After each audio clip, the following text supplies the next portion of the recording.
Hi, is this Christian Weston Chandler? Yes, this is Christian. May I help you? Hi, Chris. This is Alec Benson Leary. Is it okay if we talk?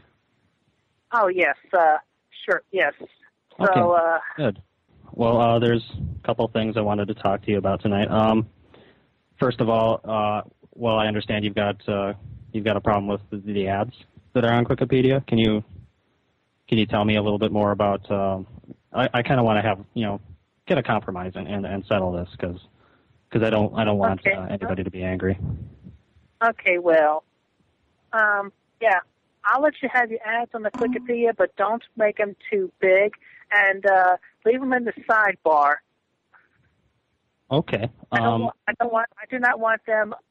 I do not want them covering over the introductory box or anything else where I have to scroll down even to edit the pages or even to log in. Okay. So well, yeah. I So understand. again, just like, okay, cool. I So understand. just keep Yeah. all your ads on the sidebar. Yeah. Yeah. My friend Mao, he actually makes the ads for me. I didn't make them myself, but I can try to talk to him about that. Okay. About the size. As for All right. like where on the Wikipedia they are, I don't know if Mao controls that or not. I don't think he does. I'm not sure what controls like where the ad space goes, on the website itself. I mean, I'll talk to Mao about it, but I'm not sure if he controls that either. Yeah. Yeah, Okay. like I could talk to him. So, but you Yeah. might want to talk to your web manager or whatever, because they set up like Yeah. where the ad space goes, Yeah, and Yeah. also just one more concern of mine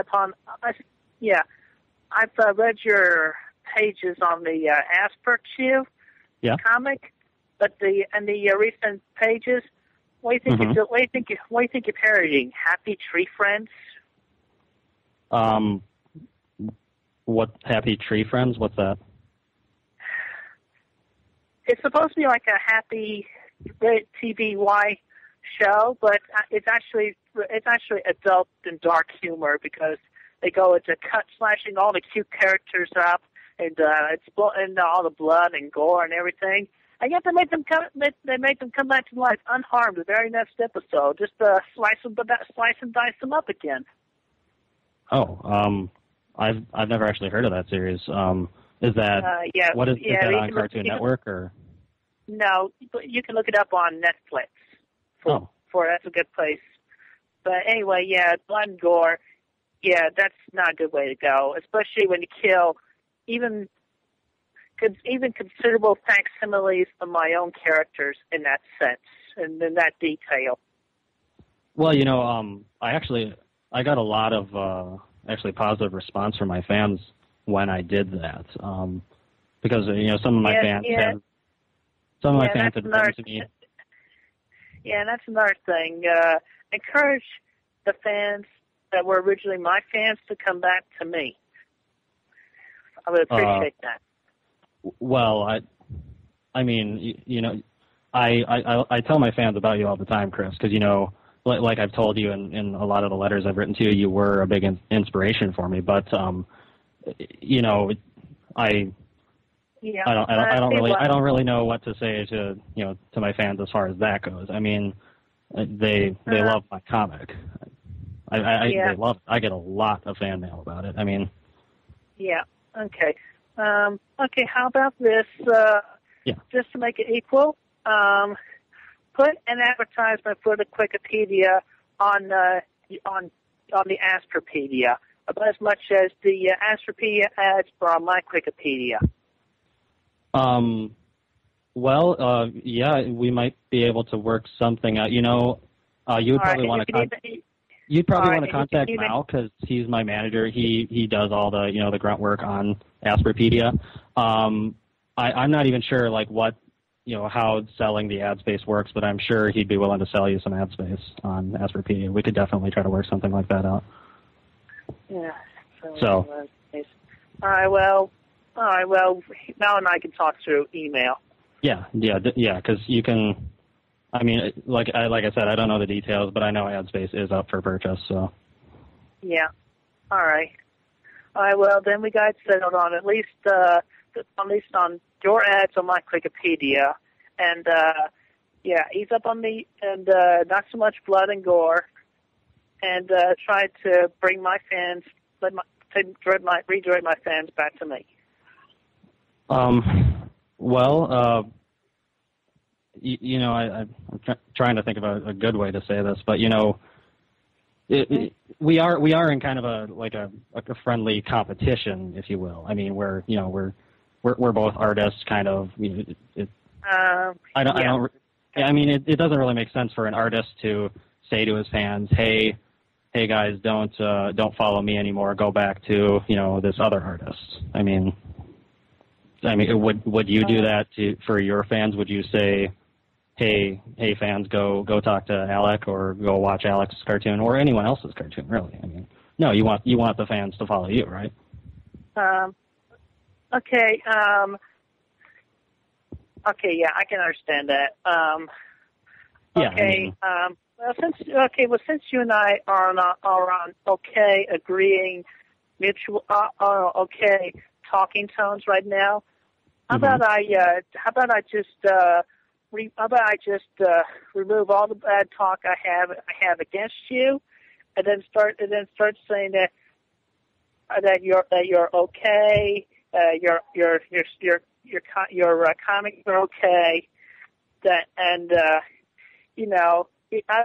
but still saying, like, I would appreciate if you would stay being my fans, but if you want to go look at his work, and that's fine. I can't stop you there, but Well, actually, I'm glad that I'm glad that you're bringing this up, because like you say, we're on friendly terms right now, and I'd like to keep it that way, because I got my start because of you.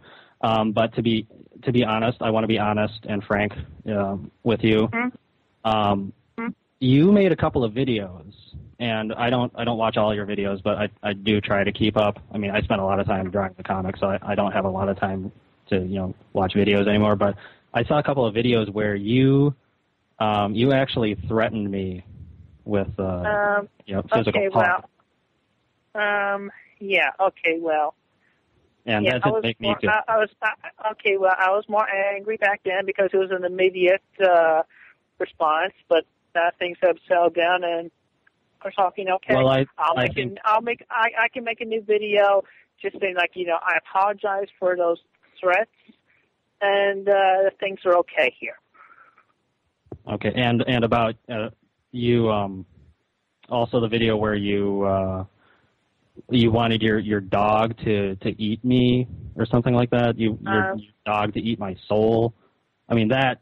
The death threats were kind of scary to begin with, but that was just disturbing. Yeah. Okay. Okay. Yeah. Well. Okay. Well, I'll take that back as well. I'm sorry. Okay. And that kind of leads me into another point. You're under the impression that I was besmirching your dog in my comic, and I'm not really sure what you mean by that. Well, could you explain to me? Okay, well, the villain, the dog in your comic, it looks similar to my dog, especially around the green neckerchief and other parts that are green on that dog. Well, I mean, Chris, and the shape of the dog just looked like my dog. Well, it's just a lot of dogs look like that, Chris. I mean, it's just a neckerchief. I mean, it's just a little flair for the dog. That doesn't mean it's your dog. Yeah. I think honestly, you kind of make that assumption with a lot of my characters, because it seems like you think that a lot of my characters were, like ripping off your characters, or even you yourself, because you've said that Afterchew was Buddha belly and the man boobs and the glasses. Well, I mean, Chris, and the sweetheart search thing and the future daughter. Well, I mean, Asperger's not a parody, Chris. I mean, he's an original creation. Okay. Like. Okay. Just because he has, the glasses and the Buddha belly and the man boobs and the goatee, that doesn't make him a parody of you. I mean, that's. Yeah. And besides, you said you had a past Buddha belly. I mean, how could it be a parody of you if your belly's in the past and Asperchu has it currently? Yeah, I mean, you mean if I currently do not have the Buddha belly? Well, exactly. So Asperchu can't be a parody of you, right? Okay. Well, I mean, doesn't that make sense to me? Doesn't that make sense? Well, to you? Okay. That's fine. I mean, it's just a little. Yeah. Okay.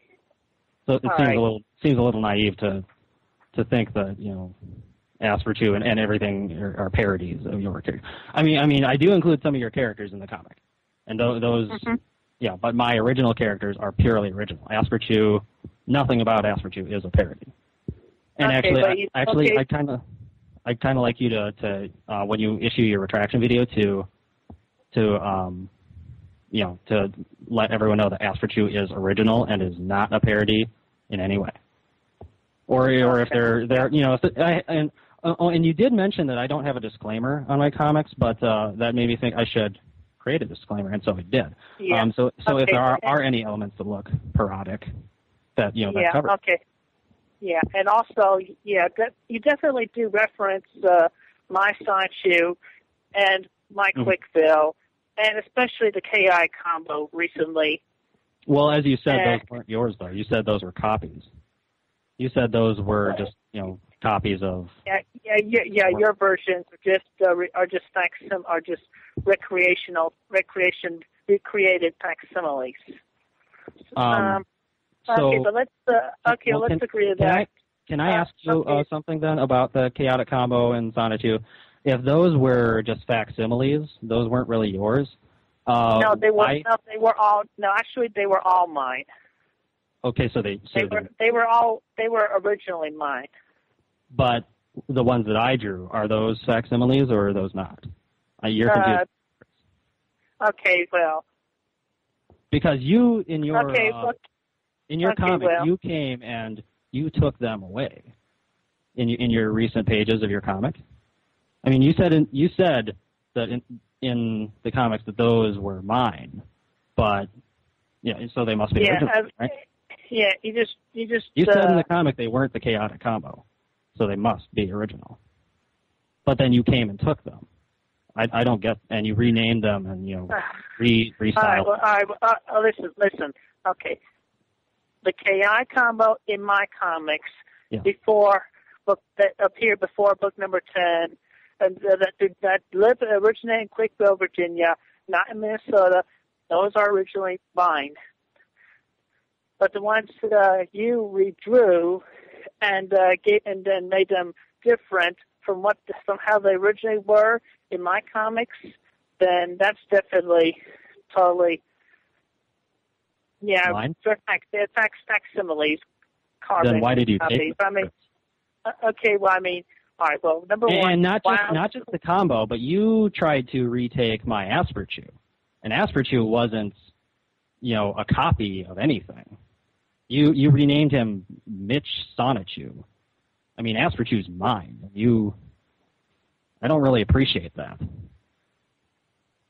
You accuse me of thievery, but then you go and try to take my Asperchu.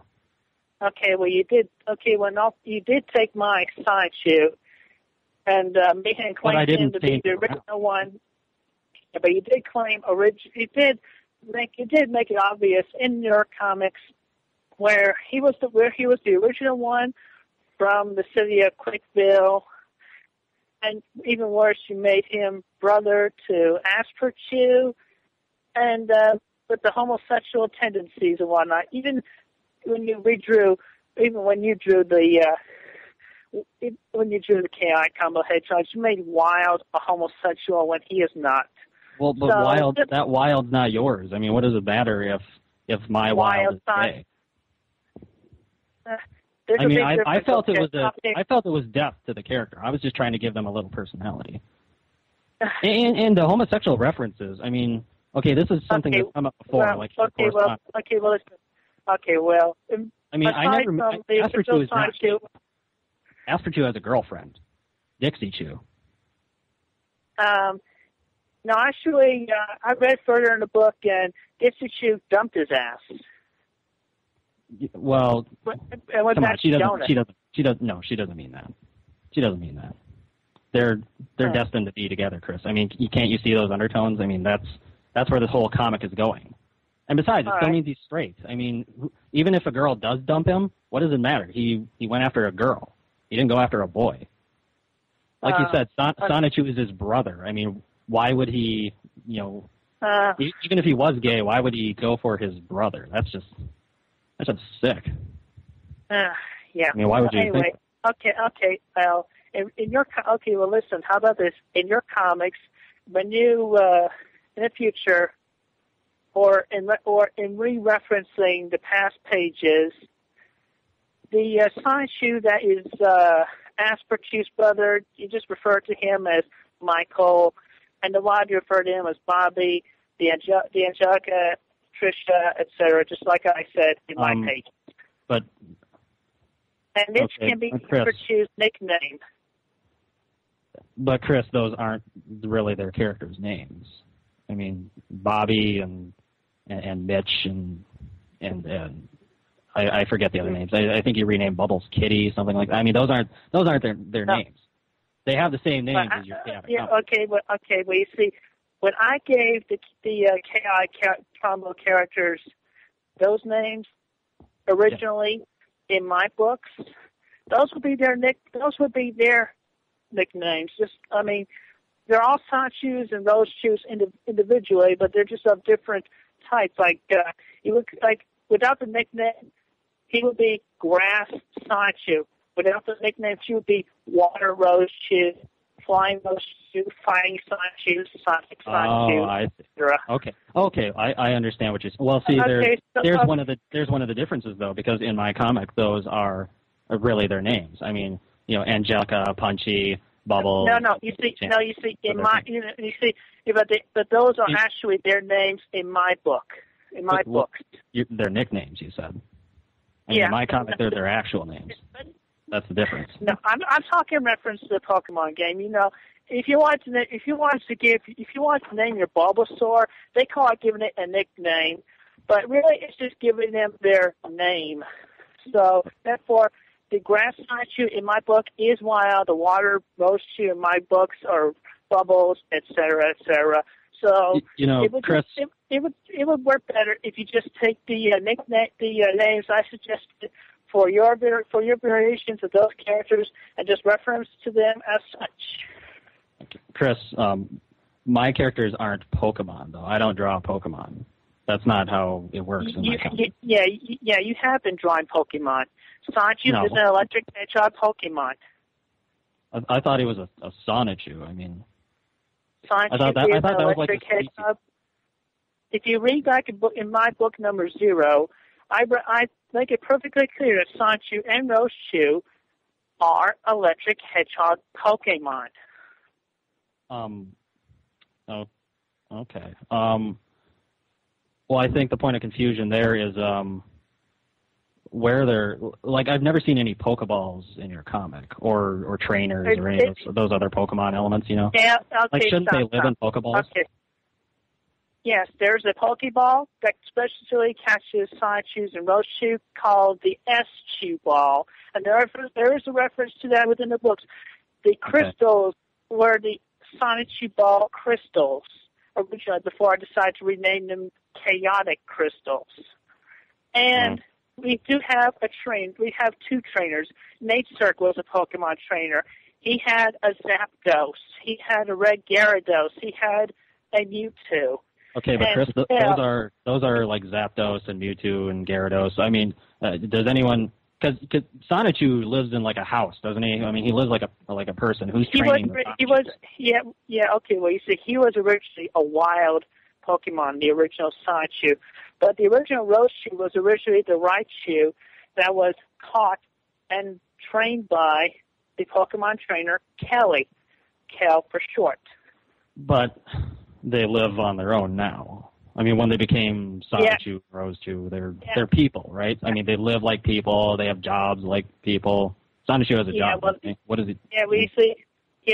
Well, in that case, Kel wanted to move on with her Pokemon trainer career, but Rosechou and Sonichu wanted to live happy individual lives together. So upon realizing that, Cal just let them go, just like Ash released his Butterfree so he can go mate with the pink Butterfree. Oh, well, I actually didn't know any of that, but I digress. The point is that Asperchu and my version of the Chaotic Combo, all those characters, those are not Pokemon in my comics. I mean, Pokemon don't exist in the world of Asperchu. You see, because like Asperchu, he lives with his grandparents in a house. I mean, he's a person. Yes, but okay, well. My Sonichu is a person. My Chaotic Combo are people. Okay, well, okay, all right, but still, it just makes it sound like my characters when you talk about these Sonichu from Quickville. But But they're not your characters. We've established that they're not yours. I mean, they're my characters. It's original. Okay, well, no. Okay, well, all like the I said, my comic's not a parody. Sonichu, and Rosechu. I actually have paper registered copyrights on those, so I could sue you. But I'm trying to resolve this peacefully. You have okay, so you have. Yeah, look under the copyright section on the Wikipedia. It actually has a scan of the paper from the Virginia Library of Congress, as well as the envelope that it came in. So you have a copyright of Sonichu. Yes. But you said Sonichu is a Pokemon, right? I mean, I'm pretty sure Nintendo has the copyright claims of Pokemon. So. Still, I mean, it's a good point. I might want to just contact Nintendo just to make sure everything's okay. To make sure I'm not stepping on their toes. But. They have been contacted before, and everything's okay, so you don't need to do that. But, well then, I mean, how can you hold the copyright to a Pokemon? The Virginia Library of Congress has allowed me... Wouldn't it, well, Virginia Library of Congress, can't tell Nintendo what to do. I mean, they can't tell Nintendo to just hand over copyrights to their creations to just anybody. I mean, Nintendo could take... the Virginia Library of Congress to court and say, hey, wait a minute, you issued this copyright illegal. It's just the Library of Congress. I mean, okay, look, let's just agree to. This is what we're talking about right now. It just seems pointless to what we were originally talking about. Let's just agree that... well, I don't think it's pointless. I mean, I'm just trying to establish that... I mean, you said you could sue me. I mean, I don't want to let that, just let that go. I mean, I don't want to get sued. Nobody wants to get sued. But yeah, I just don't understand how you could sue me. That's what I'm confused on. I mean, you're confusing me, Chris. I mean, call me naive, but this is... I just don't get exactly what you're getting at. Well, I'm trying to prevent from having to go into the legal issues as well. So, well, I appreciate that, but I just don't understand how you have a legal ground to sue me. I mean, because Pokemon... Because I do hold the copyright to Sonichu. But Sonichu is a Pokemon. Look, let's just rewind and let's just rewind and go back to what we agreed on before. About readjusting the advertisement size and giving me possible Wikipedia ad on the Astropedia, and just let the Sonichu in your book and be known as Michael Sonichu, and the other Sonichus and Roshus that of the KI the non-KI combo. Okay. Let's just rename them by the names I suggested in my book. In your book. Well, all right. Like I said, I'll talk to Mao about the ads. As far as the renaming goes, if you're, I guess you can include, you can make up some characters, Mike Sonichu and Mitch Sonichu and whatever. That's your comic book. If you want to create those characters, that's fine. I mean, like I said, I'm not going to rename my characters. And you know, now that you bring this back to the table, another thing that kind of vexed me in your comic was that you as a Colossal Chan, or was it Colossal Chan or Colossal Chew? I don't recall. I don't have your comic. Well, because Colossal Chris Chan. Colossal Chris. That'll be me. That'll be me in my super form after using the 7 chaotic crystals, or the Saichi Ball crystals, as they are also known as. Okay, so Colossal Chris Chan and Sonichu he was in his Ultra form, I think. You two came to. Well, first of all, you saw the drawing of Asperchu's house and you mistook that as my house. Just to clarify, that's not my house. I just made that. I made up that house out of nothing. That's just that came out of nowhere. I just decided, hey, a big, dull-looking, messy house, that'd be funny as Asperchu's home. But anyway, you thought it was my house, and you came to what you thought was my house, and you broke into my house. And after breaking and entering, which is a crime, by the way, you proceeded to hack into my computer. And I think you deleted the entire Asperpedia website, and then you deleted all my files of Asperchu comics and everything else. And then I think you stole some dating program or something that you thought was on I mean, this is a multitude of crimes, Chris. It shows criminal intent. I mean, why did you do that stuff? That's, those are illegal acts. I mean, it's not a nice thing to do. Yeah, well, it wasn't very nice taking the Sonichu that was originally from Quickville and then claiming him to be Asperchu's brother. Chris, I didn't show Asperchu breaking into Sonichu's house and destroying, valuable documents on his computer. I mean, this comic is going to be, my lifeblood. This is my franchise. This is my multimedia empire I'm trying to build here, and you just destroyed it on a whim. I mean, why did you do that even? I just don't get that. Asperchu has been nice to Sonichu since they met. I mean, they've been friends, and they've treated each other like brothers, and they've fought battles side by side. I mean, haven't you ever had a website hacked before? I have. It sucks. Do you know what it feels like to have your your computer hacked? Actually, I have, and it was not very nice. Well, why did you do it to me? I had the original Sonichu site, which was CWC's Sonichu site simply, when it was originally on the Tripod web server, hacked into by one Clyde Cash. Well, then how much it sucks. Why would you do it to another person? I mean, it's one thing if it's never happened to you. If it's never happened to you, it's still bad, but you can claim ignorance. But it happened to you, and then you turned around and did it to me. I mean, why the double standard, Chris? I mean, why is it okay to hack into my computer and destroy my files?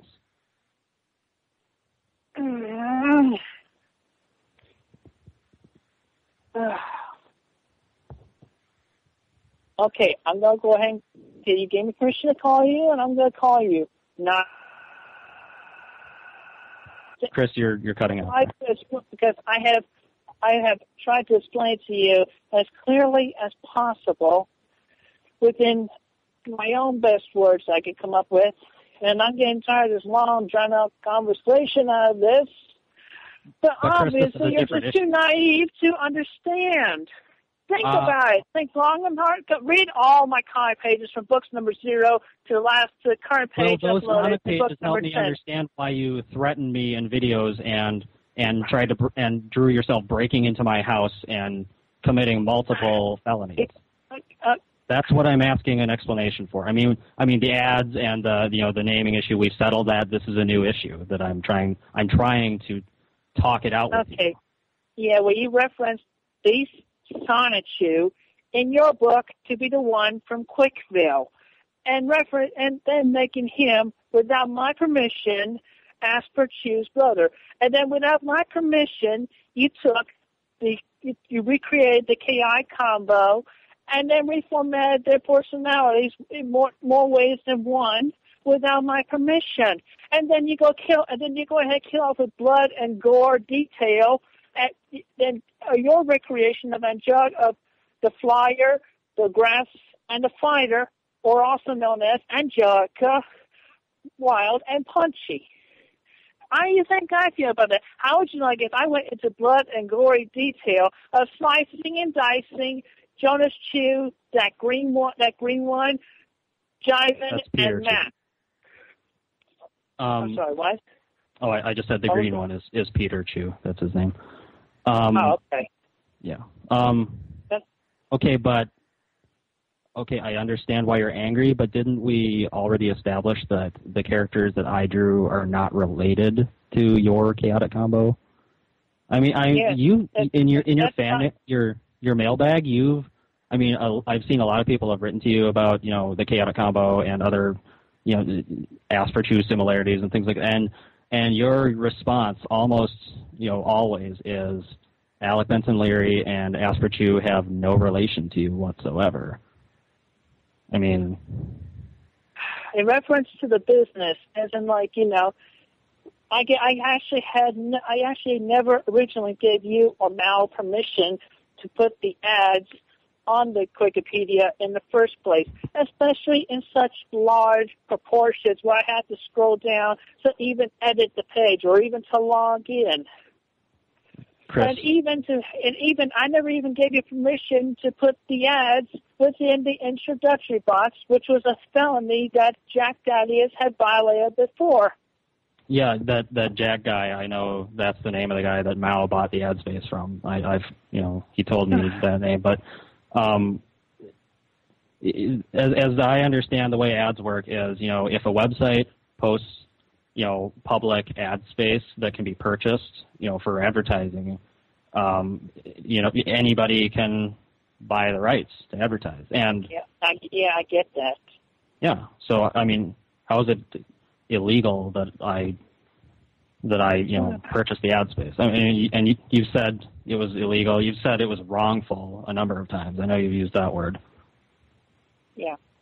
Because I was not in the loop about it. Well, that's between you and your web manager, isn't it? You should be in the loop about it. I agree about that. You should be in the loop about it. But I can't be held responsible if you didn't get that information from your web manager. All right. Well, listen, the battery power on my phone is running low, so perhaps we could talk again another time. You take care. You take care. I'd like to talk to you. Hello? Hi, is this Chris? Yeah, this is Christian Chandler. May I help you? Hey, Chris, this is Alec Benson Leary again. How are you? Oh, I would have expected to call at 9:30.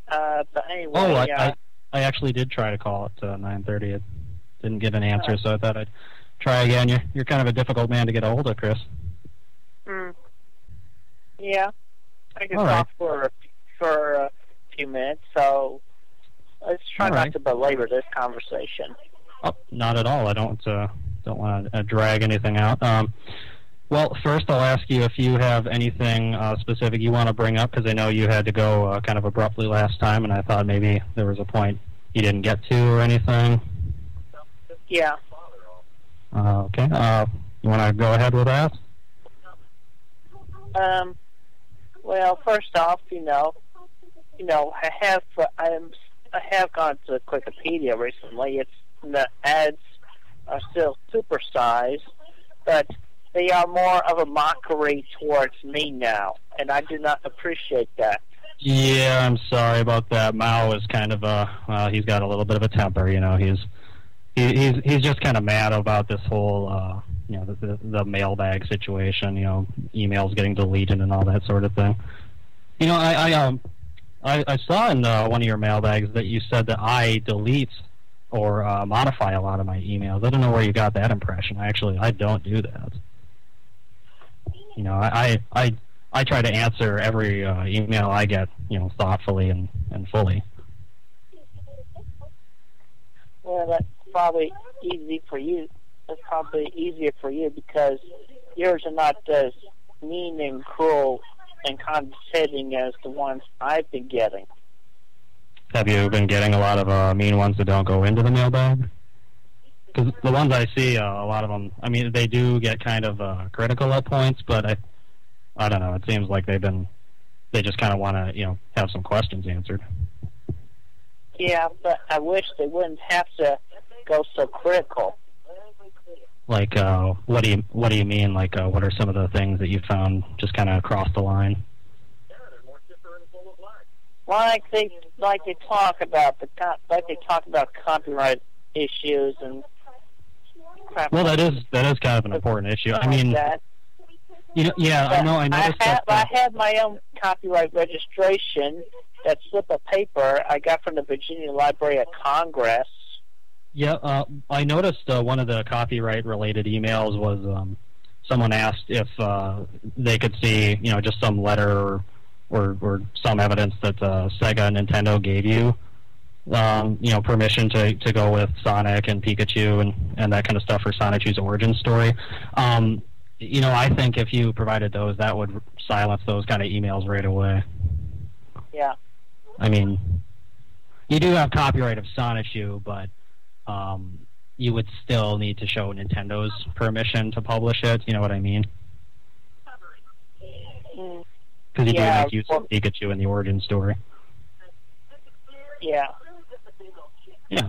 I think that would be a good idea to show everyone in the mailbag. That would shut up that line of questioning right away. Yeah, but then there's also the homosexuals and other topics. I can't remember off the top of my head, but yeah, there's quite a few. Like the accusations that Rose Chew was a boy. I think that was kind of a big thing, wasn't it? People are going after that now. I mean, yeah, definitely before the Rainbow Strike. I mean, the point where that right shoe, that female right shoe, is within the rainbow. That would be after the rainbow strikes that right shoe. Mm-hmm. And with the power of the chaotic crystals, well, it would put the point. It would add the point to the end of that tail. Whereas in the two panels that preceded it, the tail was definitely dull on the end. Well, as far as I know, the original comic does have a pointy tail, like a male has, and that's still on your website, isn't it? One thing I thought about was, actually those gender differences in the Pokemon, Nintendo didn't do that until well after you created Sonic 2, right? So I just don't get why you didn't go with that. That would have been a good explanation, but instead you kind of lied to your fans. What do you mean lie? I did not lie. I mean, you look at the two pictures before the rainbow hits, the tail is dull on the tip. Oh, well, I see that in your picture that's on the front of the Wikipedia, but the original comic, he had a pointy tail, or she. I mean, the original comic. That's because. Look, outside of that's just a line that went outside of the square. Whatever goes outside the square does not necessarily count. It doesn't look like it goes like outside of the panel here, but I mean, it's. I don't really know what to. I mean, I know that you don't. You probably should have corrected that mistake, but you left it in. I mean, I'm just trying to. I just kind of wish this thing had gotten nipped in the bud. It's kind of sucks that this is like a huge point of contention right now. Yeah. And also, another thing, I actually found a forum of my loyal fans, and I have just read some of their posts about the ads that have been placed on the Wikipedia, and they really don't like them either. Mm. So I'm not alone in that. All right. Well, if they wanted to buy the ad space, that's that I'm sure they could too. I mean, again, the ads. I'm going to keep trying to talk to Mao, but it's really his area. Mao's kind of the boss of the ads. I'm just kind of the artistic genius. Mao does the business work. Yeah, and I definitely do not appreciate that drawing of me in a diaper, and then just copying and pasting my signature to that. That's just wrong. Well, I noticed that even after our last talk, you continued referring to Asperchu as Mitch. I mean, I kind of thought we had that cleared away. That you knew he was Asperchu. I mean, Asperchu is my original creation. Yeah, maybe so, but still. And I think you still have the impression that Asperchu is a Sonichu, and that's not true, right? Asperchu is not a Sonichu. Yeah, okay, but still think about this. You gave him the condition of Asperger's. Yes, that's correct. Oh, that's another thing. I think you thought that I gave everyone that appeared in my comic Asperger's, but only Asperchu has it. Just so you know, just Asperchu. Well, I'm sorry, you were going to say something? Anyway, still, I think you can understand, since you have Asperger's, and considerably with me with my autism, that we really don't want to be treated as quote unquote special because of our mental conditions. We want to be treated as equal individuals. Well, that's certainly true. But how do you think I've been portraying Asperchu as being treated different? Plus, try to put yourself in the shoes of your Asperchu. Not only would you want to be treated as an individual equal, but that's how I portray him. He does everything normal people do. But you would not want a name that emphasizes the mental condition. You want a name that is more manly, more. Chris, we don't. We don't choose our names. I mean, our names are given to us. Asperchu doesn't never chose his name. I mean, think of it this way. The name Asperchu. If you think of that as a detriment, I don't. But if you interpret the comic that way, think of it as a personal, a sort of character flaw, if you will, that he has to work to overcome. And all good characters have character flaws. Yeah. I mean, and it's fiction. I mean, sometimes characters don't always live the happiest lives in fiction, but that's part of what makes good fiction. Yeah. But still, with that, think about it. What if your parents had named you Asper? Because they would, like as if like a foretell, you had Asperger. You would have Asperger's. Well, but you would not want that. But it was being treated, wanting to be treated as an equal in society, you would not want to be called Asper because that emphasizes the mental condition you have. Okay, Chris, that's part of the the character flaw. Asperchu has things weighing him down. He has curses and not literal curses, but he has detriments to his life that weigh him down as a character. And he has to work to overcome those. That's part of what makes a good character. I mean, you wouldn't make a character that's just all powerful and perfect in every way and has no real problems ever, would you? That'd be kind of boring. Complex characters have problems that they overcome. Yeah. And it takes time to overcome a serious problem. I mean, you just renamed him Mitch.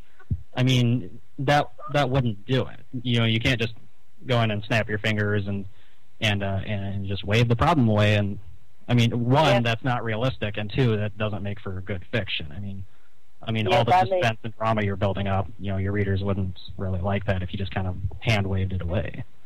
Don't you think? All right. Okay, but still.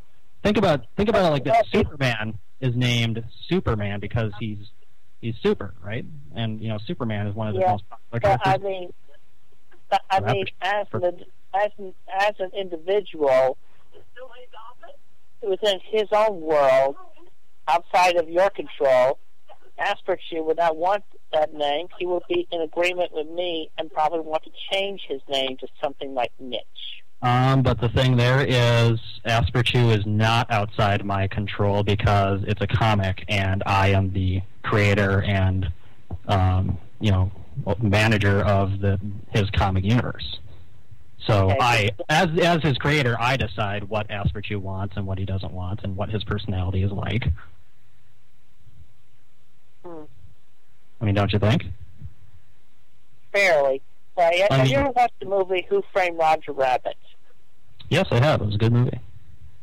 Yeah. You got the whole Toon world there, and within that, it would coincide with the comic book world, and every individual comic, published or unpublished, drawn all together. And within that world actually would reside your Asperchu, but he would be with his individual thoughts, and she gave him an adult attitude within his individual thoughts. He would hate having the name of Asperchu because it emphasizes his mental problem or his special condition. And it's like in his process of wanting to move on from that and become more acceptable in society, that he would not want a name that would make him feel like as if he's still living it, even after he's fully recovered from it. Okay, but Chris, Who Framed Roger Rabbit, that was still a movie, and everything in it was predetermined by the movie writers and the director. And I mean, there is no, alternate cartoon world in reality. I mean, cartoon characters don't actually think and feel things. You don't. I got it. Okay, here's the question. You obviously are naive about that because you're not understanding that possibility of that universe actually existing. So you do believe that when an artist creates a cartoon character, that character actually becomes real? Is that what you're saying to me? Within that universe, yes. But the universe is fake. I mean, the Asperchu universe exists on paper and in my computer. It's whatever I write it to be. Oh, here's a question for you. Okay, so if you think a character would want, an appropriate name, a good name, not a name that, calls them out on something or sets them back. Sonichu is the name of a species, correct? I mean, yeah. There's Sonichus and Rosechus. Those are a species, right? Yeah, but he was the first one. He was the first original Sonichu, and she was the original Rosechu. Wouldn't they still want their own name? And they each came up with their name on their own. And they did not need a nickname to go with that. Okay, but Chris, if you're a human being, would you be comfortable just being named human or man? I mean, would you be comfortable if the name Christian Weston Chandler didn't exist and you were just called man or person or something? I mean, Homo sapiens. If someone calls you Homo sapiens. Yes, but still, I was not the very first human being, and I actually had parents who gave me that name. Sonichu came in, he had to come up with his own name. Sonichu had you that gave him the name, didn't he? I mean, within the comic, Christian Weston Chandler, is Sonichu's father, right? I mean, why wouldn't your cartoon self give him a name? Well, that's the cartoon me versus the real me. Okay, but isn't the cartoon you... Like you said, cartoons are, basically real. I mean, so shouldn't the cartoon version of you be just like you? Wouldn't you want to give your child a name? I mean, I did give him a name. He's the original Sonichu, so therefore, it's as such. But all the other Sonichus also have, like nicknames or secondary names. So the first Sonichu, I gotta think, is feeling kind of left out. No, he doesn't feel left out. He accepts that, and he's happy with it, just as Rosechu. Okay, well, I don't think that Asperchu feels left out because, he's just my cartoon character. He's my property. He's, my intellectual property. That's what he is. you can't have a person as property. So, you know, if he's my property, he's not a person. He doesn't feel things. He doesn't think. Okay, well, still, what if you actually conceived a child with your girlfriend or wife? Then would you feel that you actually own that child, even after you had raised it from being a baby to, let's say, late teenage years, where that child will actually feel more like an individual, independent being? Chris, you do understand that a child, a human being, is substantially more than a comic character, right? They're not the same thing. They're not even close. Of course I would name a child. Children are real, and children are not our property. I mean, if I had a child, I would give it all the love and support it needed, but it is its own person, or he or she, I should say. Whereas a comic character is just, it's whatever you draw on paper or in Photoshop. I mean, when I draw Asperchu on paper, that's the only place he exists. And then I upload him onto my computer, and that's where he exists. And then he exists on the web. So as a character, he grows, but he's never a person. Well, anyway, it's just something for you to think about. Okay, yeah. We can agree to disagree. What if she was on the other foot? What if Asperchu created you? Well, then I'd be a comic character myself, and I wouldn't have any thoughts or feelings. So that's a moot point. You think that comic character would not have their own thoughts and feelings? No. Are naive. Chris, you have told me that you think that a comic character is fundamentally as much of a person as a real human being. That is the naive thought. No, I'm the writer. I'm like the god of the Asperchu world. I decide what goes on in Asperchu's world. I decide who and what Asperchu is and what he thinks and feels, if anything, which he doesn't, because it's still just a character on paper. And when I put the pen down, Asperchu stops being there. I mean, nothing exists in Asperchu's world that I haven't drawn. Boy, and it's naive to think that there's anything more.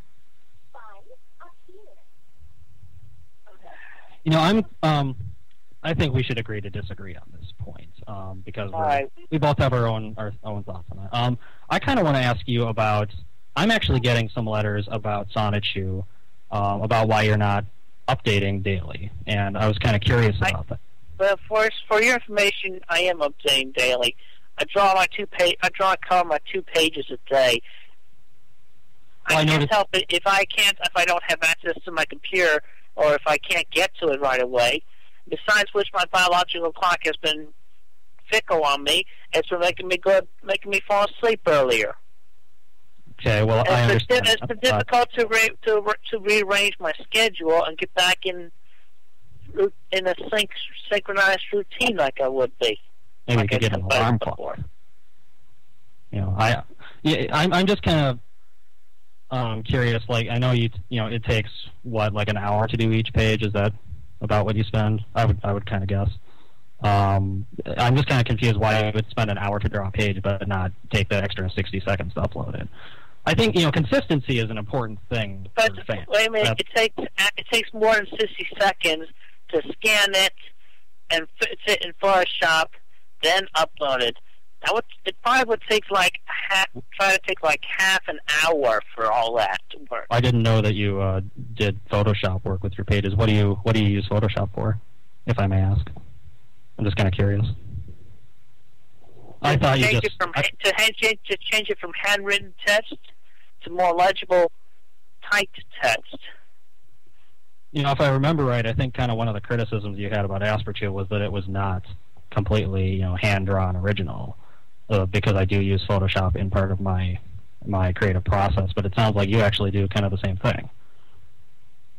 Which is, that's fine. I mean, digital media is where, the art world is going. But I thought that you drew it all on paper and then uploaded it. For your information, I did draw it all on paper. The only part that I edit in Photoshop is the text, what you read. Okay, but well, yeah, it just seems a little hypocritical that you do use Photoshop in the creative process, but you criticize me for it. I mean, don't you think? No, actually, what I thought is that you skip the hand drawing and you draw everything on your Photoshop with the computer mouse. Well, I don't. Here's what I do. I do sometimes draw the pages on paper. I'm kind of trying to shy away from that because, our society wastes so much paper, so I'm trying to be a little, socially responsible. But what I do, I use a tablet, and I draw on that. And that's basically the same thing as pen and paper, except what I draw just goes right onto the computer screen. So I don't use a mouse. Yeah, it's the same. Okay, but still, it's crappy compared to mine. Even my mother agrees. Oh, hey, come on. That's a little insulting, Chris. What do you mean crappy? I mean, my mother says that my comic is, the most beautiful comic she's ever seen too. But I kind of think that's just because she's a supportive mother. Mothers are supposed to support their children in their endeavors. And I have, got 20,000 fans now that love it too. None of them are my mother. My mother doesn't actually use a computer. I just show her the printouts. I get complimented on my art all the time. I mean, it's okay to disagree. I'm curious why you think it's crappy. Because it's computer drawn. It's not originally hand drawn. I just told you it is hand drawn. It's hand drawn on a tablet. What do you mean it's not original hand drawn? You don't have the old-fashioned original pencil or pen markings. That's what I have. So because I don't have smudge marks on my paper, is that what you mean? That was another reason I went into the tablet, because I got a lot of smudge marks on my paper when I was doing that, and then I had to spend extra time erasing it. Okay, by comparison, could I say that our car is not, true original transportation because, people should be using old-fashioned horses? I mean, you use Photoshop for lettering and effects. We're one and the same here, Chris.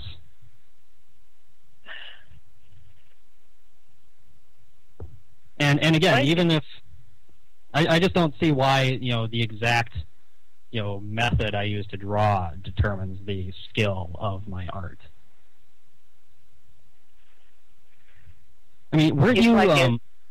I remember recently, didn't you put a live picture of yourself in your comic for some Guitar Hero scene? I mean, you didn't draw that part in, did you? It at least allows me to actually put myself in my work. You see, a bigger difference between drawing with a tablet or mouse versus hand-drawn is that you see more personality with the pen markings and color and marker colorings versus what's digitally entered. Well, if you feel that way, I respect your opinion. But I mean, 20,000 fans can't be wrong, and not a single one of them have ever, said anything. Well, let me give you a better example on that. Please. Okay, say you got two letters from two exact same letters from the same person. One handwritten, and one computer typed and printed. Which one do you think would have more personality that would appeal to you better? I honestly don't remember the last time anyone wrote me a handwritten letter. I mean, I don't remember the last time I wrote a handwritten letter. I type everything, every kind of writing that I do. I mean, typing looks more professional. Professional, yes, but I mean, handwritten wouldn't get you a job or anything. At least I have had all the practice of handwriting, and there's more character, more personality put into it in handwriting versus what you would just see every day in a monosynchronic sense. Do you know why you see it every day? everywhere, Chris? You see it everywhere because it works. Because that's what people prefer. I think we're getting kind of like off topic. I mean, I kind of want to go back to I understand it can be difficult to to get to your computer and upload things in a timely fashion. Sometimes you're not at your computer, things like that. But I mean, Sonic is your franchise. A lot of fans I know are getting kind of fed up that you don't have pages uploaded every day. I mean, Sonic 2 is that's your franchise, right? I don't know. I mean, I've got a lot of stuff going on in my day too, but I make sure to get at least 1 or 2 pages uploaded every day, which has been more difficult since my school term started because I'm in full-time school and I work still. I'm still working at the station, but it's just a recommendation that I know it's difficult, but I recommend that you try. That's all I'm saying. Yeah, well, I have been drawing the pages, and like I said, I cannot help it if I can't upload on some days, but at least I do upload them in the bulk on when I can upload.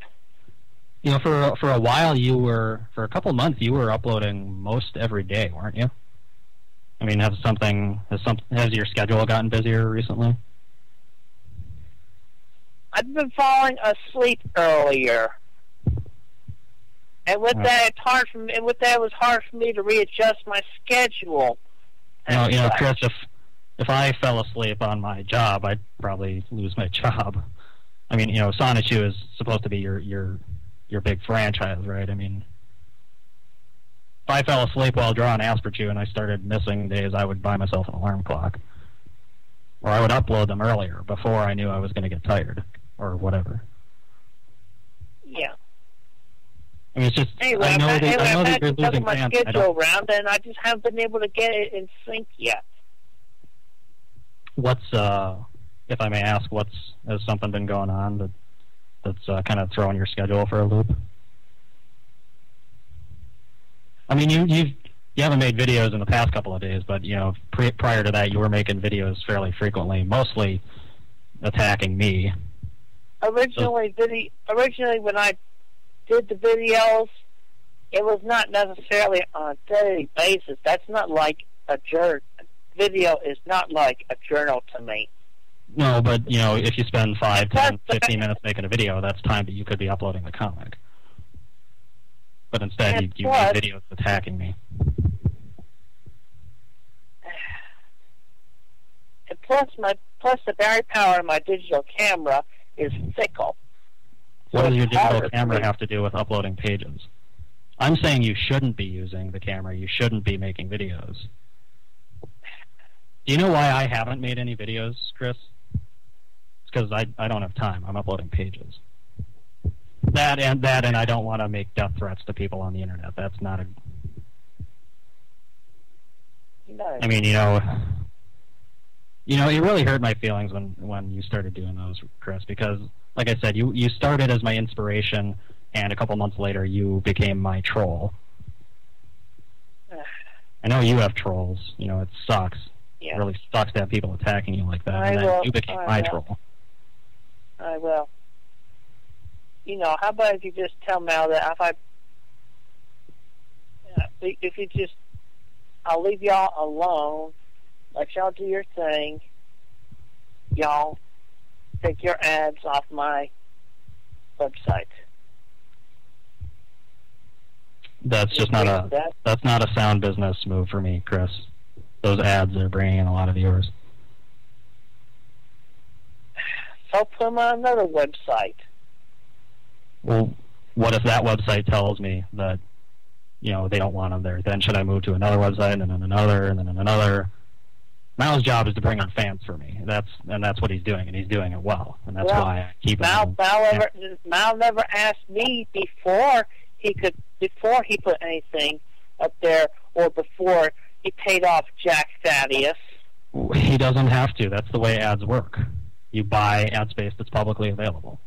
Advertising is not under your control. Yeah. But I was never there to witness that monetary transaction. I was never there for that quote unquote agreement. You don't own the site, Chris. What? You don't own that site, right? I mean, the money for my ads go to keep that site up. That's my understanding. Actually, you're wrong. You see, Mal gave that 2,000 euros directly to Jack Darius, and Jack Darius actually put that 2,000 euros into the Wikipedia funds. So therefore, Mal never saw his money in the Wikipedia funds. It just went straight to Jack. I'm not really sure. I mean, I've never spoken to Jack. I don't know anything about what he and Mal talked about. I'd kind of like to help you out. Honestly, I would, but I'm still a little miffed that even after we had a pretty good talk last time, but you still kept going with this whole Mitch business. I mean, you took my character and altered him, and you say that I didn't get permission to use Sonichu, but you didn't get permission to use Astrochu either. Yeah, well, or Simon Chu. I almost forgot to mention that. Evan wanted me to talk to you about that, about using Simon Chu. Simon Chu was his creation, and he used that without permission. And he's asked you several times to get rid of Simon Chu and Simone La or whatever her female form is, but but actually Simone La was never really inspired from Simon Chu. I took an original Rose Chu, I changed her to a ground color, gave her the complexion, added an armadillo shell, and then a few drills in appropriate places. So kind of like how I took a Sonic and made him yellow and gave him a goatee and glasses and a Buddha belly, and thus was born Astrochu. And you thought it was a parody, but it just happened to be. Is that kind of what you're going for there? I mean, why didn't you just say that to Evan in the first place? Because he's been emailing you for a long time. I told him. I responded. I told him that in response to one of his messages in the mailbag. But apparently, he had not read that. Okay. Let's see. I'm looking at the Simone La page on your Wikipedia here. You say that. I'll just read what it says here. About on or before August 26, 2008, I received an email from Evan George submitting his Sonichu fan art to me, then later submitted his idea for Simon Chu. It did not strike me as good at first, but for a few months I wanted to create a ground type. So from Simon Chu, I created Simone La Rose Chu. That's on the Simone La article on your Wikipedia. I mean, that's smoking gun, Chris. That's proof that you used Simon Chu as a base.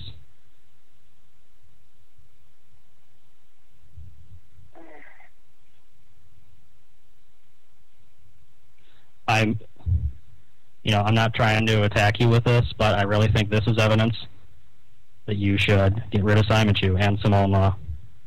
Write them out. Because the facts are right there, Chris.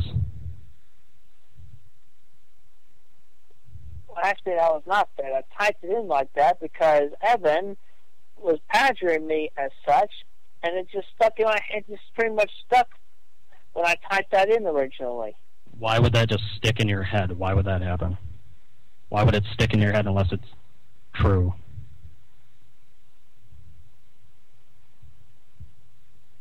I put it in there to make a mockery out of him.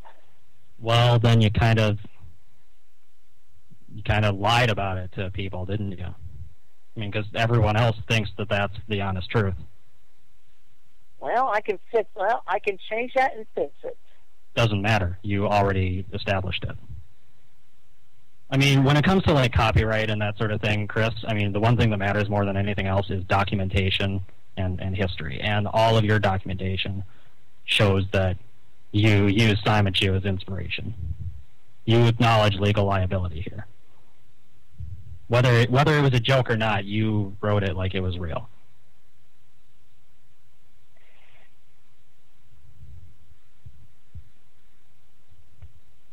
and Evan's been pestering me to talk to you because apparently you're ignoring his emails.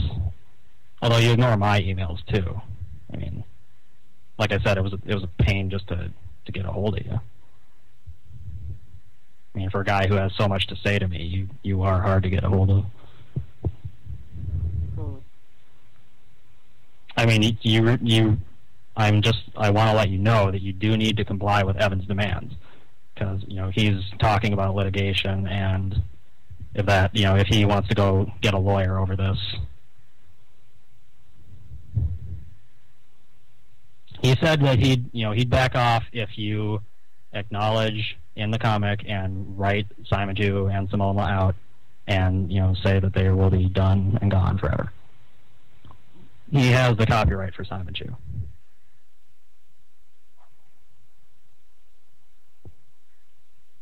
I mean, would you be willing to do that?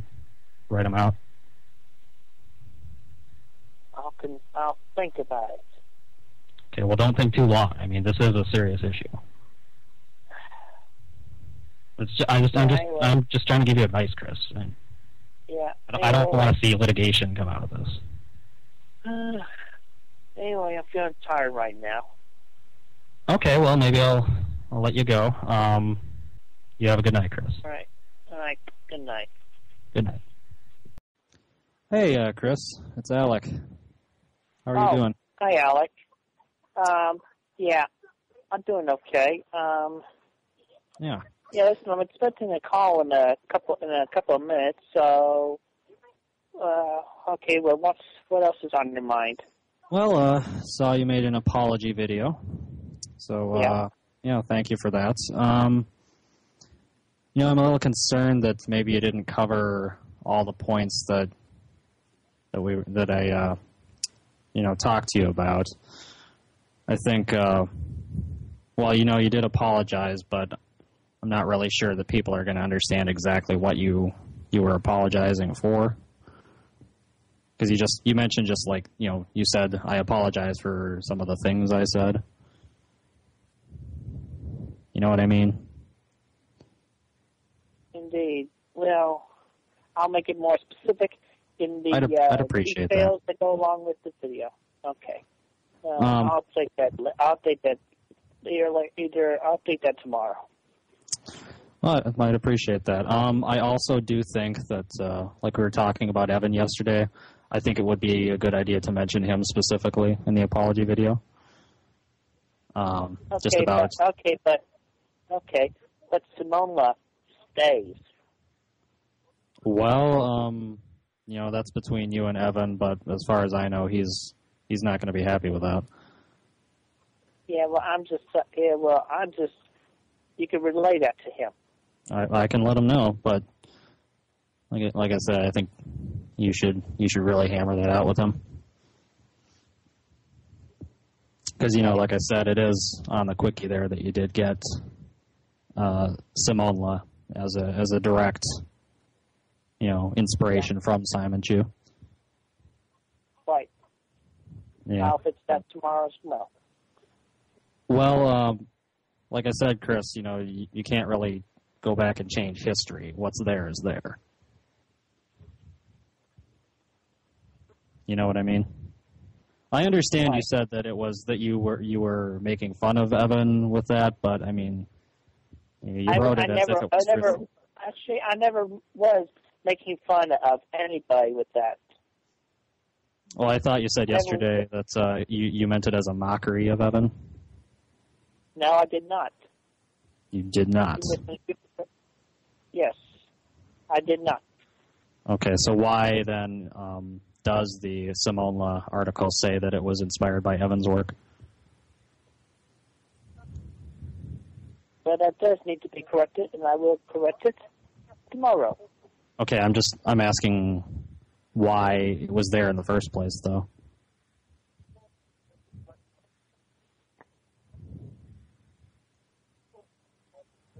You know what I mean? Because this has caused a huge, hubbub, and it's just yes. Well, anyway, it will be corrected. Okay, but that doesn't change the fact that you use Simon Jew as inspiration. I'm just trying to warn you, Chris. Right. You've been, I'd like to kind of talk about me a little bit. I think I've been talking to you about your issues quite enough, honestly. If you don't mind, I'd like to bring up, I'm a little angry with you, Chris, for a number of reasons. You've been calling me naive quite a bit in our past couple of conversations, and as I understand, you consider that to be, one of the worst insults that a person can call someone, but yet you use it on me repeatedly. It is my least favorite word of all time. Well, why did you feel it was appropriate to use it on me? Because I don't consider myself. Because you do not have as much experiences as I have had. You have not been deceived by trolls. You do not have a page that slanders against your good name, turning it into a mockery. Really? It seems to me that Wikipedia itself has turned into a page to slander me. What do you have to say about that? I'm sorry, I did not understand that last statement. It seems that the Wikipedia itself is turning into a website to mock and derail me. I saw your Mailbag 50 that you uploaded, which was, an ideal mailbag in your eyes, what you want questions to be about. And as far as I can tell, the entire purpose of that mailbag was just to talk about how much I suck and how much better you are than me. Is that really what you want your mailbags to be? Part of the way, but those messages are actually real, and they have come from a Sanchu fan forum of those that are still loyal to me, and they actually felt that way. All right, but it's not totally representative of all your letters when you only have letters talking about how bad my comic is. Yes, but you see, for one thing, you don't go off the topic with issues like homosexuality or mislabeling me as a homosexual. How can you go off topic, really? Because people are just asking you general questions. There really wasn't a topic to begin with. I mean, people ask you questions about subjects maybe that are a little unpleasant to you, but that's just because they want to know things. Yes, but then at those points I cannot really answer those questions, now can I?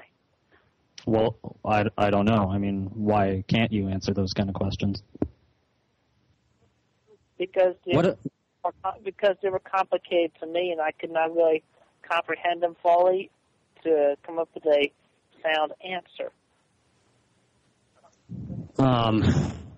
Okay, well, could you give me an example of a question that's a little too complex? I'm just curious.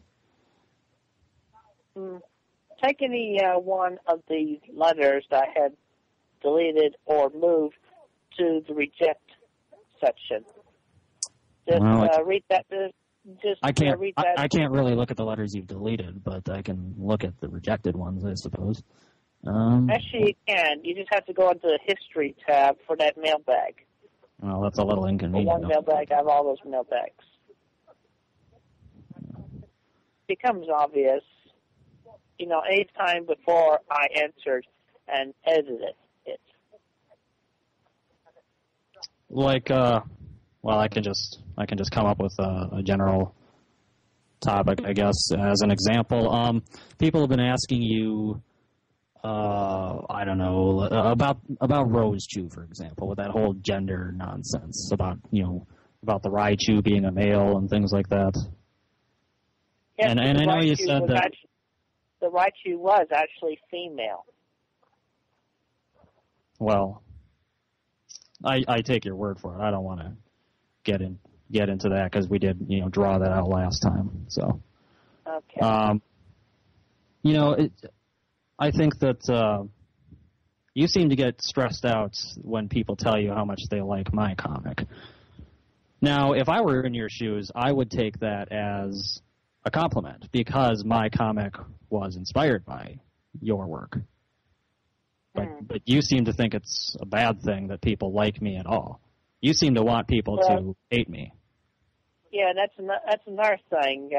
They confuse your character, Asperchu. They're saying that it's my character when I have to tell them that it's not. That character is your character. Well, I don't want people to think that. I understand that, definitely. I've been telling people, Asperchu is original and is not related to you or Sonichu in any way. Yeah. So we can't reach everybody, but we're definitely trying. Because people still, to this day, write me and think that Asperchu is a parody of you, and that's just not the case. So I do understand your annoyance with that subject. Yeah. Because I do Okay, listen. Okay, listen. I gotta go. I'm expecting that call. Well, I'll talk to you another time. All right. I do have one quick question. When I talk to you, you usually want me to call you right about 9:30. Is that right? But usually I try to call you then, and you don't answer. Is that still a good time to talk to you? Yes, unless I'm updating the Wikipedia, which in that case I cannot get to my phone. Okay. And last night, I actually was updating the Wikipedia. All right. Well, I've tried to call you several nights before that as well, and got no answer. Okay. Well, I know you weren't uploading. Yeah. I know you weren't uploading pages. I actually was uploading pages last night. Well, last night, not the previous several nights. Yes, but it was still 2 pages a day, 3 days. There you go. I still got to recommend that you try for consistency over just bulk quantity, Chris. Yeah, well, my biological clock has been changing. It's making me go to bed earlier. Why is it changing? Things. Is there some big change in your schedule? Have you started a job or anything? Because sometimes that does it. I just been crashing earlier. I used to stay up till about 4 o'clock. Now it's like I'm crashing before midnight. Well, that's still pretty, late. I usually go to bed like 11. I still get paid as uploaded. Yeah. Anyway, I gotta go. I'll talk to you another time. That's him. Yeah, well, you guess what, Chris? Those ads aren't going anywhere until you answer a few questions of mine. Because I'm sick of being nice to you. What are you? I've been nice to you for too long. Well, first of all, your apology video, completely unsatisfactory. You didn't mention anything of what you were apologizing for. You just said, I'm apologizing for some of the things I said. Is that supposed to include the death threats, Chris? Because you should probably mention that specifically. Yes, it did include the past death threats. Okay, well, I think I'd like you to make a better apology video. And in your second apology video, I want you to not spend 80% of the video making demands of me. Because, see, an apology video should be just that. It should be apologizing for when you did something wrong. Do you think you've done something wrong to me, Chris? Do you think you have? I think you have. Do I think I have done anything wrong to you? Yes. Do you think? Well, yes, I admit that I have done wrong to you, Alec. Okay. By mislabelings and mistakes and errors, and I apologize. Mislabelings, kind of like what a troll would do, isn't that right? Well, why don't you list all the things you did wrong? List them specifically, because I want to make sure. I don't want to just tell you to make a more specific video if you don't know specifically. So please list the things that you think you did wrong to me. Okay. I will. I'm waiting. Do you have list now. No, I'd like to hear you say now. All right, Alec, I'm sorry for mislabeling you and giving you death threats. What did you mislabel me as, Chris?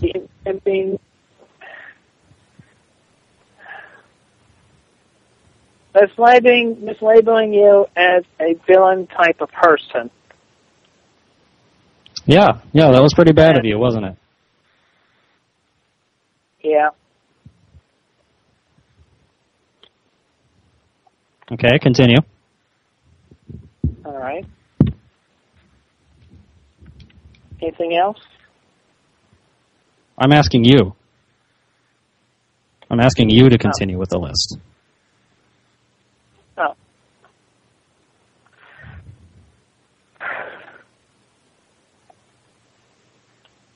Let's see. Death threats, mislabeling, calling it, making me out like a villain.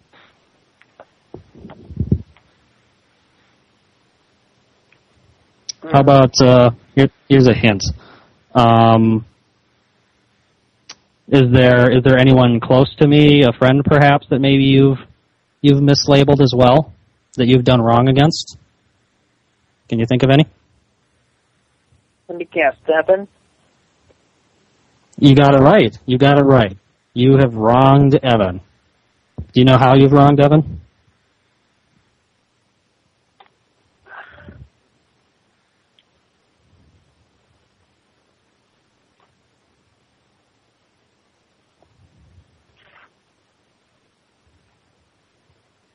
For labeling him as an origin point for Simona.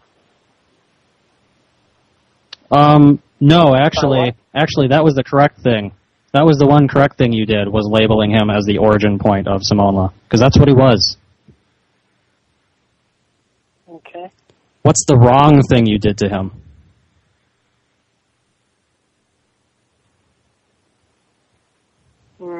I yelled at him too. And I gave him there's a bit. There's a bigger issue.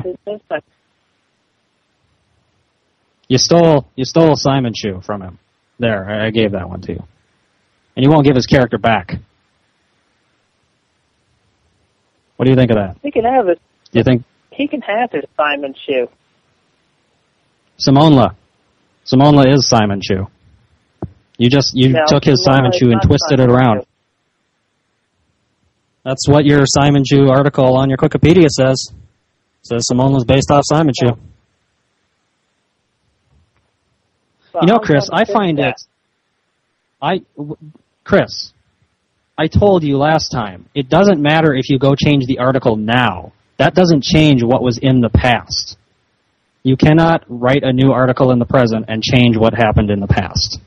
You used Simon Shoe Yes, I can. as the basis of Simona. To that. Yes, I can. Simona is based off Simon Shoe. Doesn't matter. Okay, Chris, let me think of an example for you. Let's say that I take Family Guy, and you know Peter Griffin on Family Guy. Let's say that I make a comic, and I just use Peter Griffin as my main character in my comic, and I do that for a few years, and then Seth MacFarlane comes knocking on my door and says, "Hey, you didn't ask for permission to use Peter Griffin." Do you think it's okay for me to just right then change it and say, "Oh, okay, I'm just going to pretend like I never based my Peter Griffin off of Family Guy"? Do you think that would solve the problem? You can't retract a fact. Let's see. Does that make sense? I find it, I think personally, I am most offended by your accusations of me stealing your Sonichu and of Asperchu being a theft of you and all of that, when all along you had been stealing Simon Chu from someone else. Why is plagiarism okay for you if it's not okay for anyone else? Why is parody okay for you? Okay, Chris, why is parody and plagiarism, why are those concepts okay for you to do, but they're not okay for anyone else to do? Will you tell me that?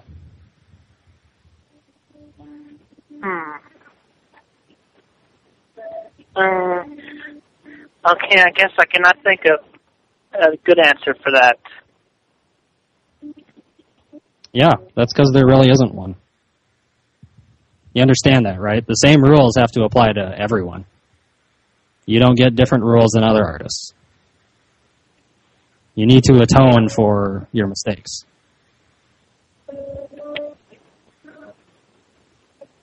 Yeah. I want you to one of these things I want you to do before I have Mao take down the ads. I want you to, in your comic, issue a full apology to Evan and admit that Simonla and Simon Chu are not your characters, and you used them wrongfully without his permission, and you are going to retire them. Not really that hard to do. I mean, Simonla hasn't even appeared in your comic recently, so it's not like you're going to hurt your plot line if you just issue an admission that you're not going to use her anymore. Well, I'll think about that. Not good enough. My ads aren't going down unless you say yes to that.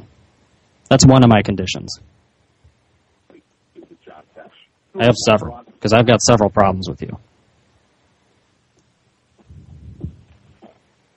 Yeah.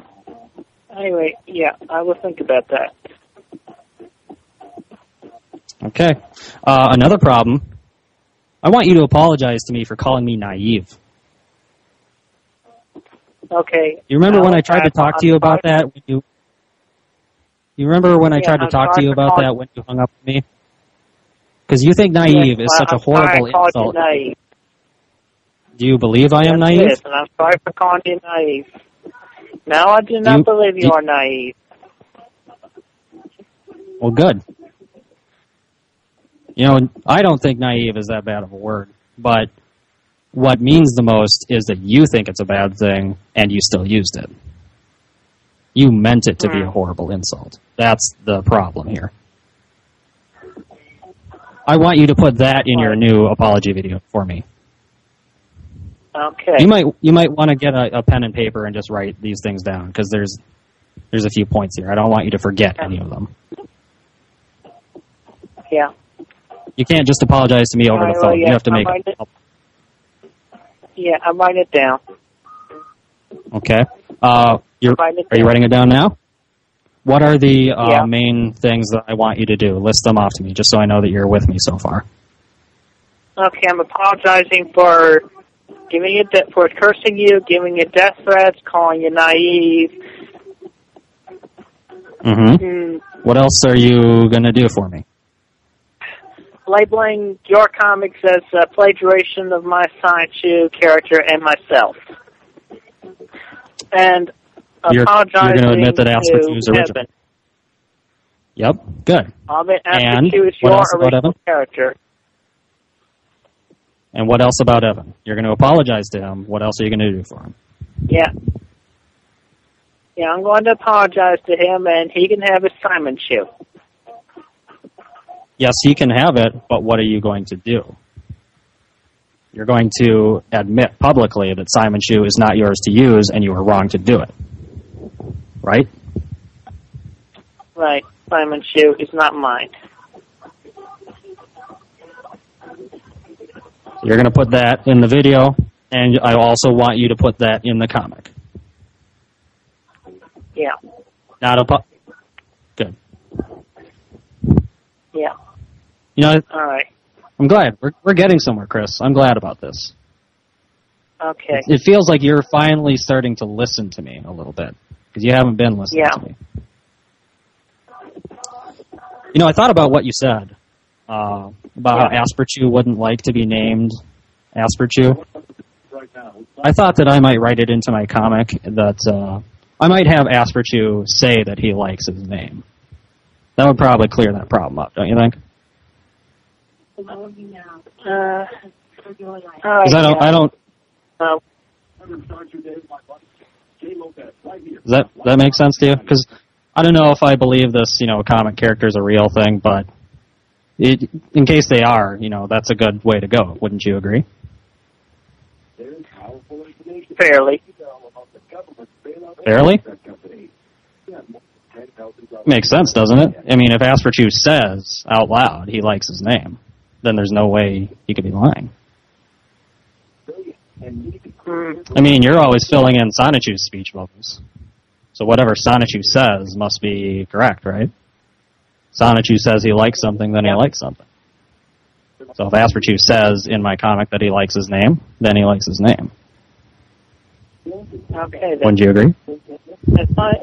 Yeah. Okay. Well, as long as yeah. Okay. Well, just don't make any references of of my city of Quickville, or saying that my original Sanchu is related to Asperchu. Just yeah, well, okay, like we talked about. Let's say yeah. Well, I'm just saying that they're not like we talked about before. Characters. They're just. Well, you already admitted that, or you already stated that the Sonichu and the Chaotic Combo and everything else that appears in my comic are just copies, or not connected to you. So it really doesn't matter what I do with my Sonichu and my Quickville and all that, does it? Because they're different than yours. The Quickville is mine, and the Chaotic Combo is mine. They originally were mine. You said the one that I'm using is different, though. That's the one you tried to steal from me, remember? You should probably also add this to your list, actually. You should probably apologize for stealing things from me, all the while you're trying to fight me stealing things from you. I think that's a good thing to add to your apology list. Yeah, okay. Well, yeah.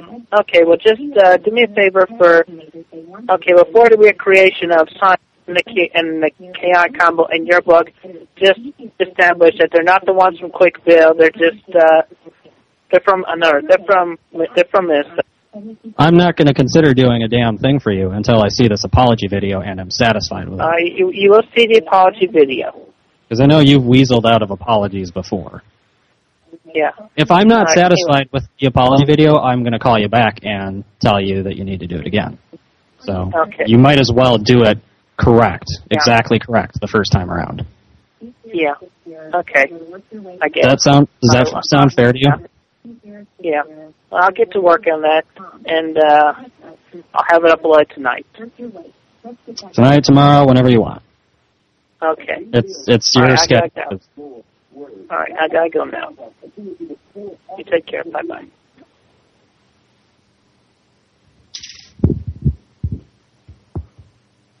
Alec, how are you? Hi, Alec. I'm doing okay. How are you? I'm good. Yeah. So, saw your apology video. Mhm. Yeah. I'm glad that you got some things there, but you're missing a couple of things from the video. I missed a couple of things. Yeah, a few things actually. I asked you to apologize for the word naive. You didn't do that. Oh, okay. Because yeah, it is your bad. Because that word is such a huge deal to you. I wanted you to mention that specifically. Pretty sure I said that. Yeah. Another thing you said my quote unquote fan mail, which I didn't like that. It was like you were suggesting I don't actually have real fans. That's not nice, Chris. Well, I did not mean that. Well, why'd you say it? I don't really like going through this, night after night with you, Chris. I mean, I shouldn't have to tell you these things over and over. You tell a kid things over and over, and yep. An adult, a man should, listen once and then know what to do. Yeah. Let's see, what else? Well, apparently you made a video right before I talked to you, cursing Mao. That wasn't good either, Chris. I mean, I don't think I specifically mentioned Mao when I talked to you, but I think you should have been able to infer that I don't want you cursing him either. Let's see. He put up a bunch of dicks on my Wikipedia yesterday. I used to think that Mao was being too mean with you. I used to kind of sympathize with you about how Mao was being mean to you, but then I realized that you're a bully and you don't respond to anything except, mean things like that. Now I kind of think that Mao had the right idea. Because I was trying to be nice to you and all you did was insult me. No, you misunderstand me. I am not a bully. Oh, you're not. Death threats, that's yes, not the I am not a bully. No, of course not. Hacking my computer, breaking into my house, bullies don't do that, do they? I guess technically that's true. Like, bullies don't do stuff like that. Hardened criminals do things like that. Which is, worse than a bully. You are a troll, though. That's for certain. I am not a troll. Oh, bullshit. Bullshit. Ever since Asperchew appeared, you've been doing nothing but trying to shut me down. Just like the trolls that try to shut you down. Let's see. But, but the great Christian Weston Chandler, he's perfect. Nobody can attack him or parody him, but if someone else does something that he doesn't like, doesn't matter if it has nothing to do with them, there's going to be hell to pay. You want to hack my website, hack my Xbox account, steal some dating game I don't even have. I don't need, dating sims, by the way, and destroy my console. But that's not the work of a bully or a troll at all, is it? I never said that the idea was in my head. I never said that I would actually do it. Your idea was in your comic. You put it out there for everyone to read. It wasn't just in your head. And hey, I thought that comics were real. Comics are just as real people, right? So if you draw it on paper, then it must be the same thing as wanting to actually act on it in real life, right? Isn't that how that works? You made all your characters slander me. Excuse me a moment. Yes? Hey. Hey, Christian, listen. I need you to go play a case in the kitchen. Oh, okay, Mom. I'll take care of it. And then go kitty out, would you? Sure. Right now. I'll be right there. Yeah, my mom's telling me to go clean up keys, Pooh. I gotta go. So, is there a number I can call you back at? So I can talk to you later? I really don't want to give you a number because you troll me on the internet already. You'll probably troll me on the phone if I gave you my contact number. You go ahead.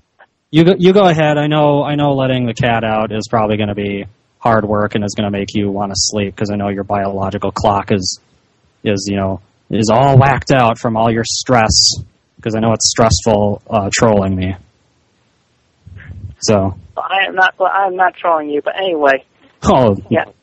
Anyway, other thoughts you have, well, Chris, I'll let you go, but I want to let you know that that your apology video was not satisfactory, and you haven't even apologized to Evan at all in your comic like I asked you to. So you go ahead and go, and I will talk to you later. I'll call you when you don't. Well, by the way, I unblocked your email, so you can send your thoughts in typing as well.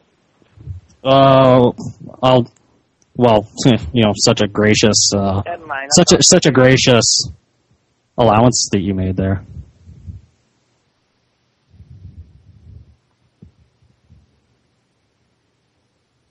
It's Alec. Yes, hello, Alec. Hi. I was wondering if you'd like to continue our discussion about getting all the ads down. Okay.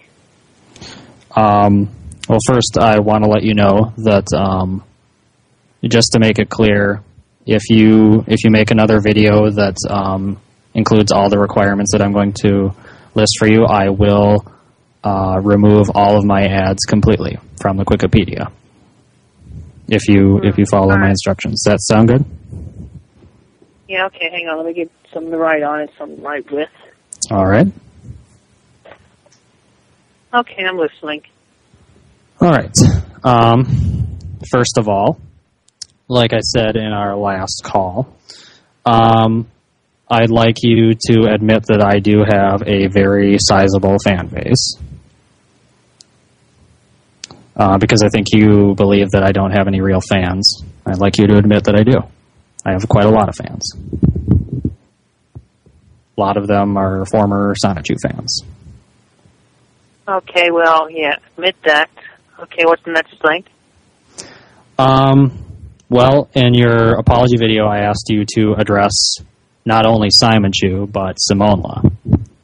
and you didn't. And I'd like you to bring up that you actually did ask Evan permission to use Simola when you first began using her, which shows that you understood from the beginning that Simola was not yours, and you were borrowing her from, or him rather, Simaju, from the original creator.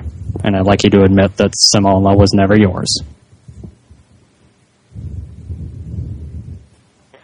Let's see. Will you do that, Chris? I'm writing it down. Hang on.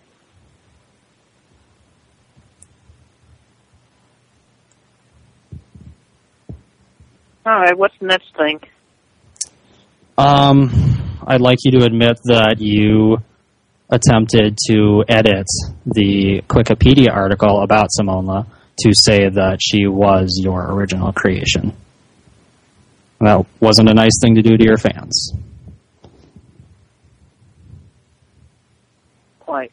Anyway, got the written down. What's the next thing?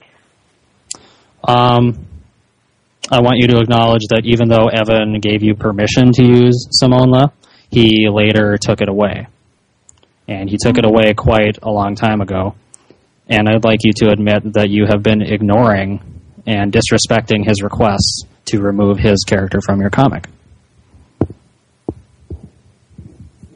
All right, I'm writing it down.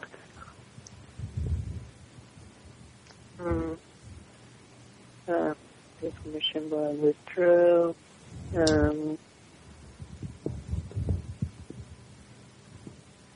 You know, it sounds like you're actually pretty agreeable about this, and I'm glad about that. Yeah, well, I'm writing it down here. Yeah. Yeah, you're writing it down, so you're going to do those things so far? Yeah.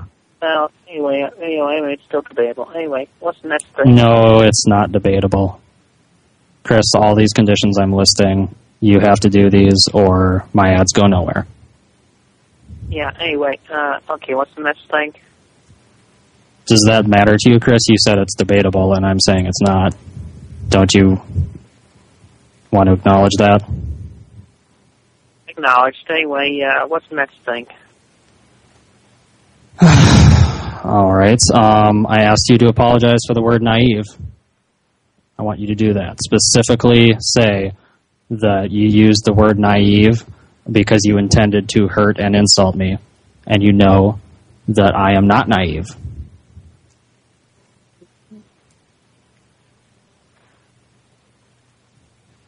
All right.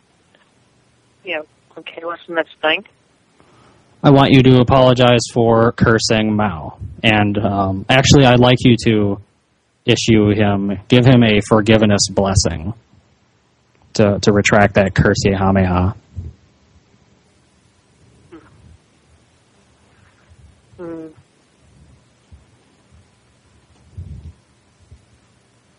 Okay.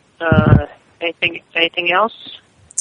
I want you to apologize for stealing from me. You know, the false chaotic combo I created, you stole them, and you stole Asperger and tried to change them around. All right.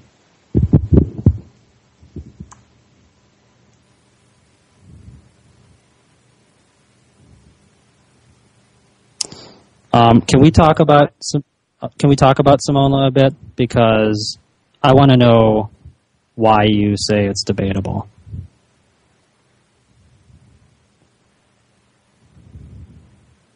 Let me think about that a moment.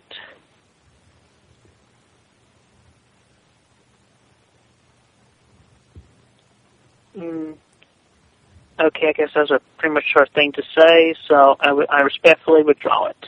So, is there anything else?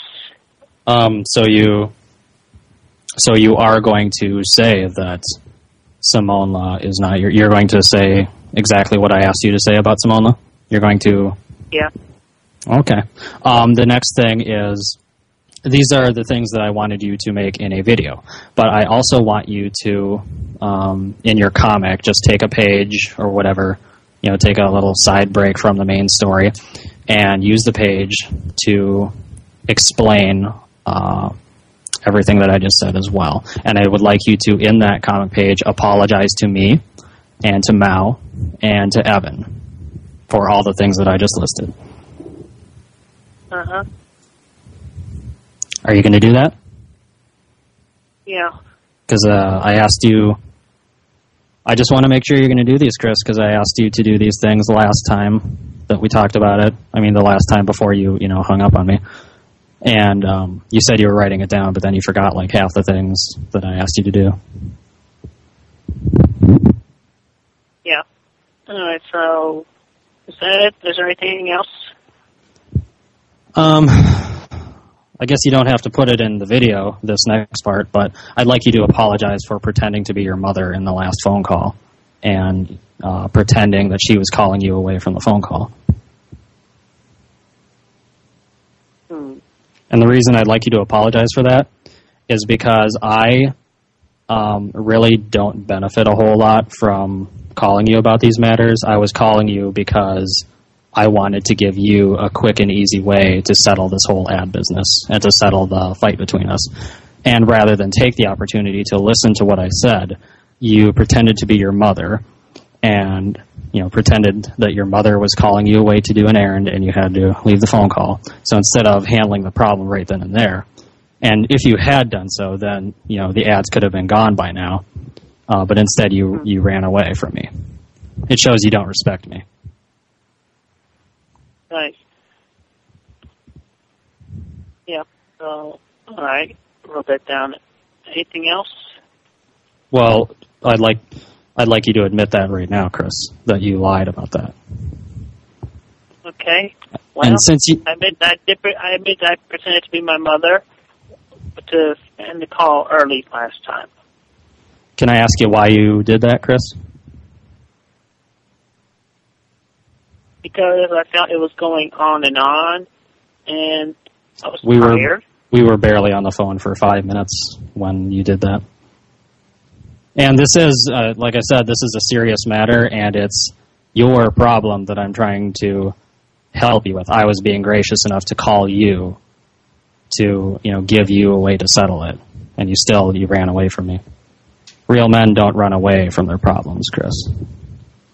When I talk to you on an even footing, man to man. I don't lie or deceive you, and I don't run away, even though you are a troll to me, because... obviously I've been calling you to talk to you instead of hiding from you. Okay. That's another thing I want you to put in the video. I want you to admit that you are a troll, and you have been trolling me ever since my comic started. And use that word specifically. Say, I, Christian Weston Chandler, am a troll. Yeah. Okay. Can you read back to me the list that you've made since we started this call, please? Okay. I think Alec has sizable fan base. I had permission for Simon Chu, but then it was withdrawn, and I did not admit Simona was not mine. Admit anything to Simona article. Yeah, Evan gave permission, but withdrew it. Gone against his wishes. No Simona. Apologize to Alec for calling him naive. Apologize to Mel for giving this blessing. Apologize for stealing Asperchu and parodic characters. And make a comic page explaining all that with more apologies. And I just apologize to you for pretending to be my mother to end the call early and admit trolling you. Okay, good. That's good so far. I'd also like you to apologize for insinuating that I keep female prisoners in my basement and use them as a unwilling harem and rape them, because I don't do anything of the sort.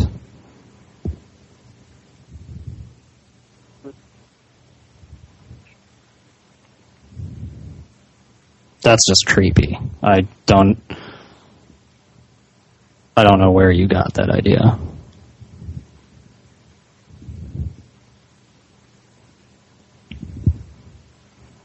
I mean, I can kind of see some of the other complaints that you had were based on, like direct misunderstanding of things, but the, me raping female prisoner things, that came out of left field. Where'd you get that idea? Okay, well, actually, no. I never used the word rape.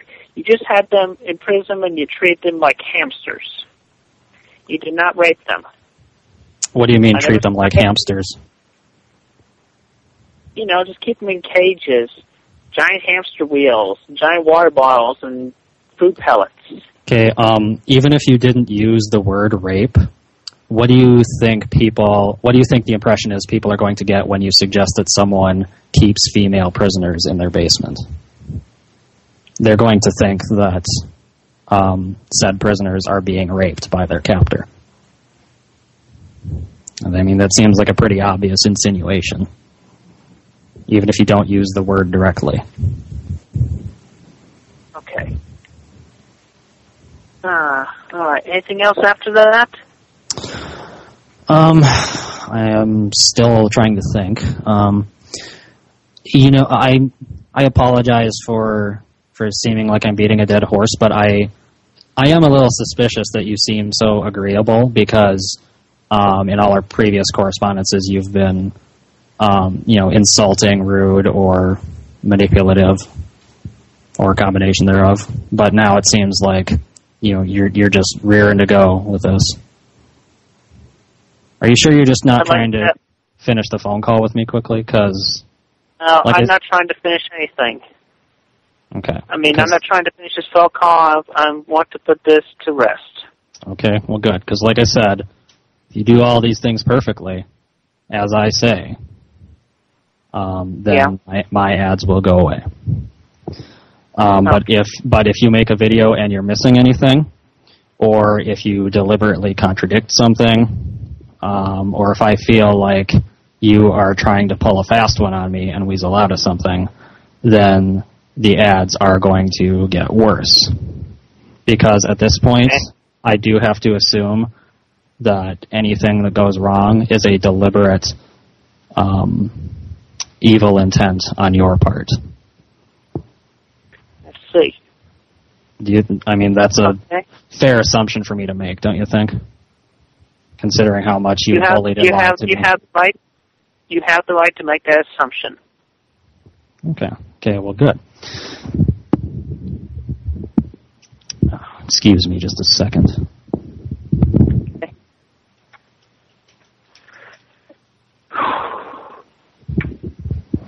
Okay, sorry about that, I'm back. All right. Can I ask you why you think the word naive is so horrible? Not only does the word sound like nails on a chalkboard when one says it, but also it questions one's intelligence and experience in life. I think it actually only questions experience. It's not about intelligence. But experience versus knowledge, it's still implied, the knowledge part. Well, no, knowledge is different from intelligence. Yeah, but also similarly, it can sound like, calling somebody stupid, or worse than that. Well, no pun intended here, but if you believe that, then I think you kind of are naive. I mean, because that you don't have an understanding of the word. I looked it up in a dictionary, and I have the understanding of the word. I don't know what dictionary you looked up that suggested it's a direct questioning of one's intelligence. I mean, let me look it up on an online dictionary here.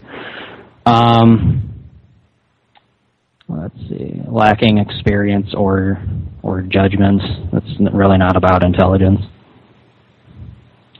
And I am still kind of bothered that, you think it's such a horrible insult, but you wanted to use it on me.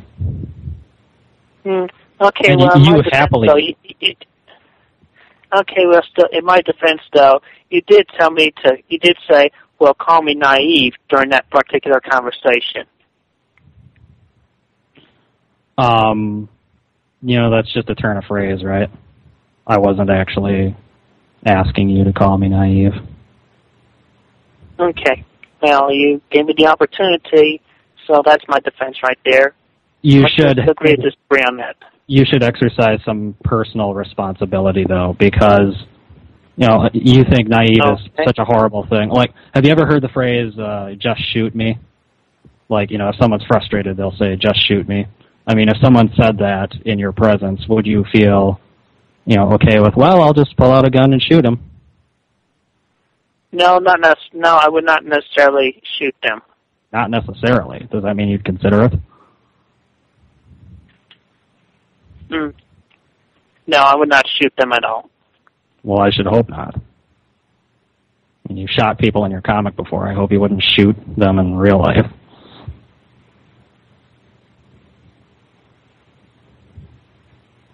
Indeed. Anyway, all right, so anything else from this video? Or, because, aside from what I read to you before, I apologize for labeling you as having female prisoners in your basement and raping. Yes, there's another item. I'd like you to admit that you don't have a good excuse to not upload pages every day.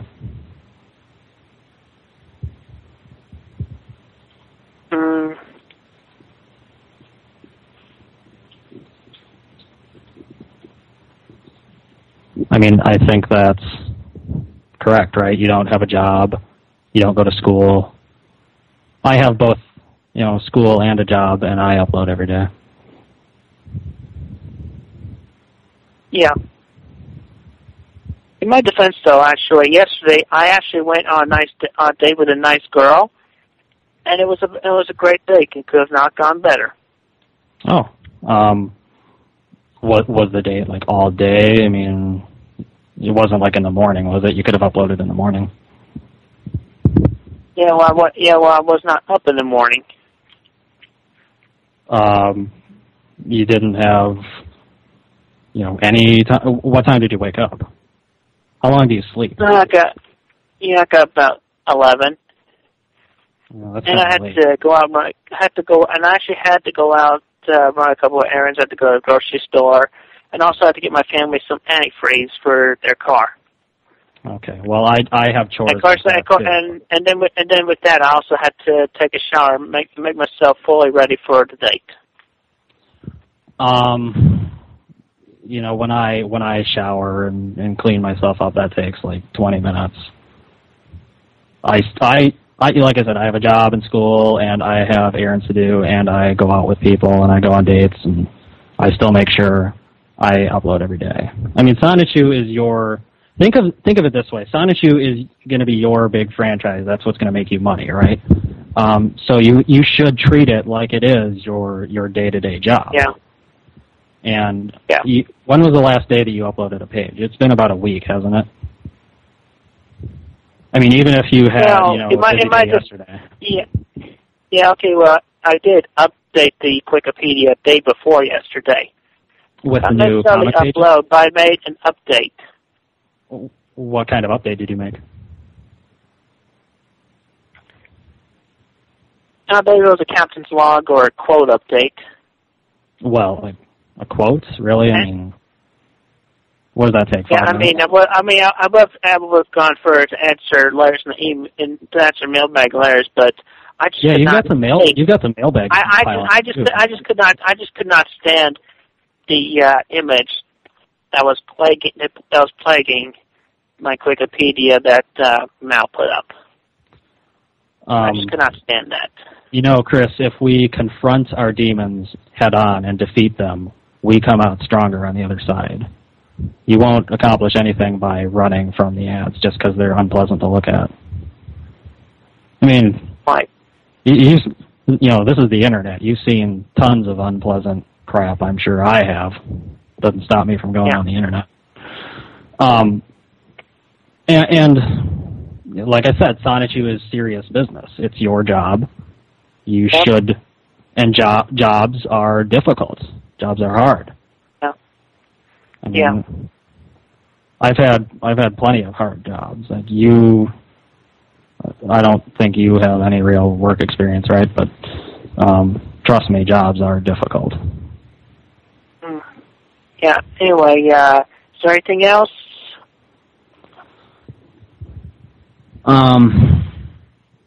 Like I said, take Simona out of the comic, and in the comic, apologize to me and Mao and Evan for everything that I've listed. Yeah. And okay, I have the list here. Can I ask you what you're going to do to get your fans back? Because you've lost a lot of fans to me, and I know you want them back. Yeah, well, I'm going to continue my work and make my updates. Okay, well, you said that a lot, and your update pattern has drastically dropped in the last couple of weeks. Yeah. I mean, it seems like, think of it this way, Chris. I'm your competition, obviously, and it seems that with one little series of unpleasant to look at ads, I have completely shut down my competition. Now, I'm a nice guy, and I'm trying to help you. And the average artist out there who's your competition sure as hell is not going to try to help you. So imagine what would happen if they found out, all I have to do is buy some ad space on his wiki and put up an ad he doesn't like looking at. And that'll just stop his comic production entirely. I mean, are my ads really the only reason that you haven't uploaded pages in a week? Yeah, well, that and your busy day yesterday. The very dirty ones, yeah. Pardon me for being blunt, but that sounds kind of pathetic, don't you think? Takes one to know one. Takes one what? Pathetic person? I wouldn't consider myself pathetic because I have, 30,000 fans, a good number of which I took from you, so I don't think I'm pathetic at all. I mean, why do you think I'm pathetic?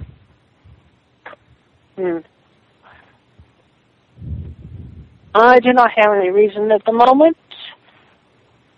Well, or you did pretty much had to consider yourself weak to think, to have your own bunch of fans to steal someone else's. How else do you think fans come around, Chris? How else do you think any new franchise gets fans? They come from other sources. I mean, people are not, living in a vacuum. Most of my fans have been fans of other things before they became fans of my work. That's how competition works. I mean, the better man wins. I'm productive, and I am consistent. Yeah, I mean, still, the method you use of putting your ads on my website, that was like stealing from me. Even though you paid to put the ads there, you did not pay my sysops directly. You paid Jack Thaddeus. Yeah, I rent the ad space from Jack. That's how it works. And it turns out people like Asperchew, so. I mean, how do you think, you watch a lot of TV, right? I mean, you see a lot of commercials. Do you think all the people that make those commercials for, Coke and McDonald's and all that, do you think they are bad people because they use ads? Is that what you're saying to me, that I am bad just because I use ads? Good franchises advertise their products. I'm not saying that, but if you consider me competition, then it's just terribly wrong for you to try to encourage my fans to go to you by putting your ads on your own competition space. Yeah, what if I had I had actually successfully bought ad space on your website and put my ads on your website? How would you feel about that? Honestly, I don't think I'd be worried because you don't respect your fans and you don't update for weeks at a time. I think my consistency and my stick-to-itiveness and my work ethic, is what makes my product superior. My fans would stay with me. I mean, they might go look at your website, your quickie, if you put ads on mine, but they probably wouldn't see much there worth keeping them around. There's a link to Sonichu on the Asperpedia front page, too, if you hadn't noticed. I mean, I'm not... Anyway, yeah. Okay, well, yeah. All right. Anyway, is there... yeah, okay. There is another... I'm sorry, go ahead. I'm sorry, you go ahead. You said there's another thing? There's another item for your list. I want you to apologize to your fans for disrespecting them. You disrespect them in general, I mean, all the time, but with your mailbags because you don't offer thought-out responses and you delete most of the mail that comes to you these days. And there was a bit of a backlash with, I think, mailbag 50 or 51, whichever one that you fabricated, positive mails for, instead of, taking mails from the supply of existing mail. The one that you said, the one where you basically wanted all your writers to trash me.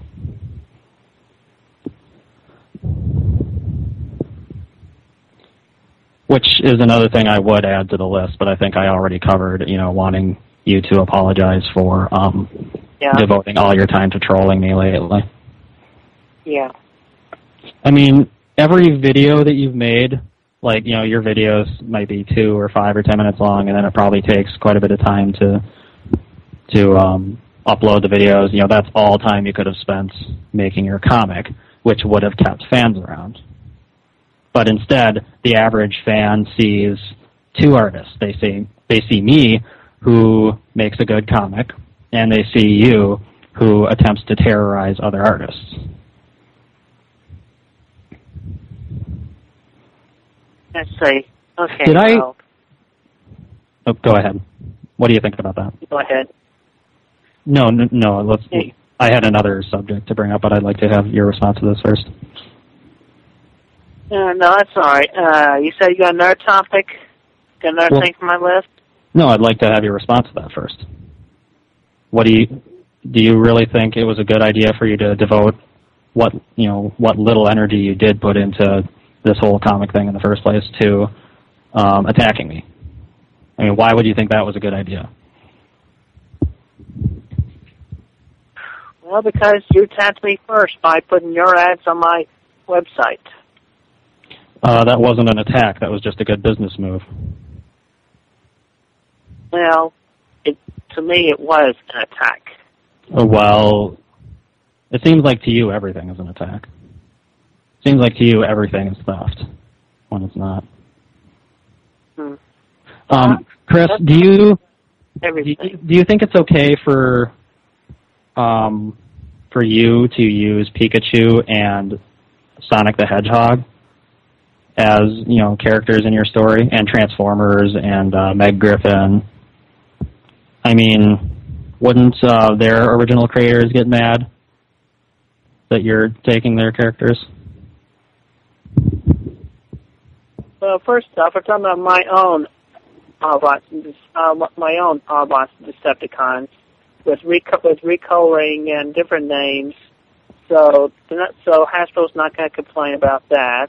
You know that Hasbro owns the names Autobot and Decepticon, right? Just using those names is already taking from them. Well, even if what's that? I said nobody's complained to me yet. Well, that's probably because you haven't made money on Sonichu yet. I promise you, if you made one dime on Sonichu, Hasbro and Sega and Nintendo will come down on your head because you just recolor their characters. Well, I'll cross that bridge when I get to it. Or if it's like Chris, you can't afford to wait till you get to that bridge because you've spent 10 years devoting your life to this comic, which will unravel the instant you try to make money on it. Make one dime, lose $50,000 in lawsuits. You need to do something about it now before you waste any more time and effort on a franchise that is full of stolen material. Yeah, well, I'll think about that further. Chris, I'm trying to help you here. I mean, how many times tonight have you said, oh, I'll think about that. Anything else? I think you are trying to rush this phone call. Chris, you got to admit, I've got the patience of a saint to keep calling you and keep trying to be nice to you. And it seems like you have no concern for anything I say. I mean, keep in mind, I am paying attention to everything you said. But it seems like you don't want to take my advice. Well, I am going to take your advice here. So let's You mean you're going to restructure your comic completely and remove all elements of, that belong to other creators? Because that would pretty much take apart your entire comic. What are you going to do? What's your plan? What are you going to do to follow that advice? The reboots will happen in book number 12. Well, you're still working on book 10, right? So you'll have that, and then all of book 11. Yeah, well, book 11 will be like a clip show, which will unravel some of those plots and whatnot, and answer some questions. And then book 12 is like restarting with just Sancho and those two, and me not getting involved that much. Okay, well, is Sonichu still going to be a product of Pikachu and Sonic? Because that's a problem right there.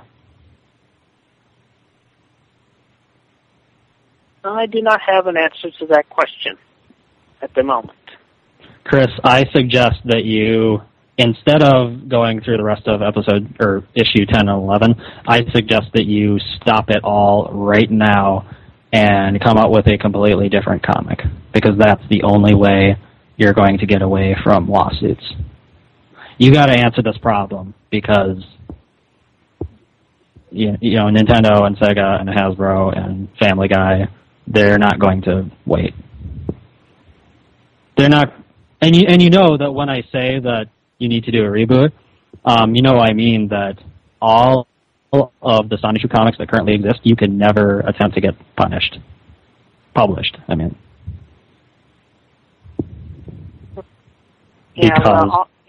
everything you have said has been taken to heart. I kind of doubt that. You've got this kind of lackadaisical tone you're taking with me right now. Chris, do you believe I'm trying to help you? Fairly much so. Do you care that I'm trying to help you? Yes, I care. Okay. Do you feel bad that you've treated me like shit, even though I've tried to help you countless times? You sound like a small child trying to get out of being lectured. That's why I keep asking this. Chris, I'd like you to make me...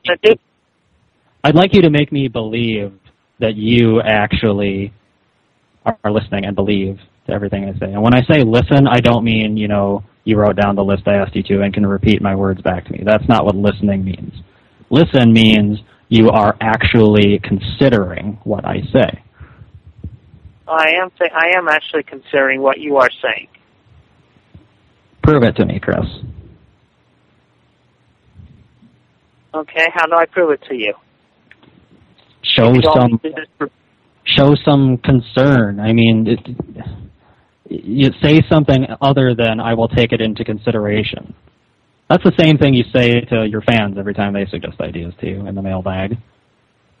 I don't think you do take anything I say into consideration. You know what? My first few calls with you, I was nice like this, and you were insulting to me. And then, the next few times I tried to call you, I got mean and loud and yelled a lot, and then it seemed like you actually listened. And now I'm trying to be nice again because I don't like being mean to people, and now it seems like you stopped listening again. I think, I was hoping for the best, but I think I may have been right. I may have hit the nail on the head when I said that you seem to only listen to, to yelling and insults. Well, that is not true.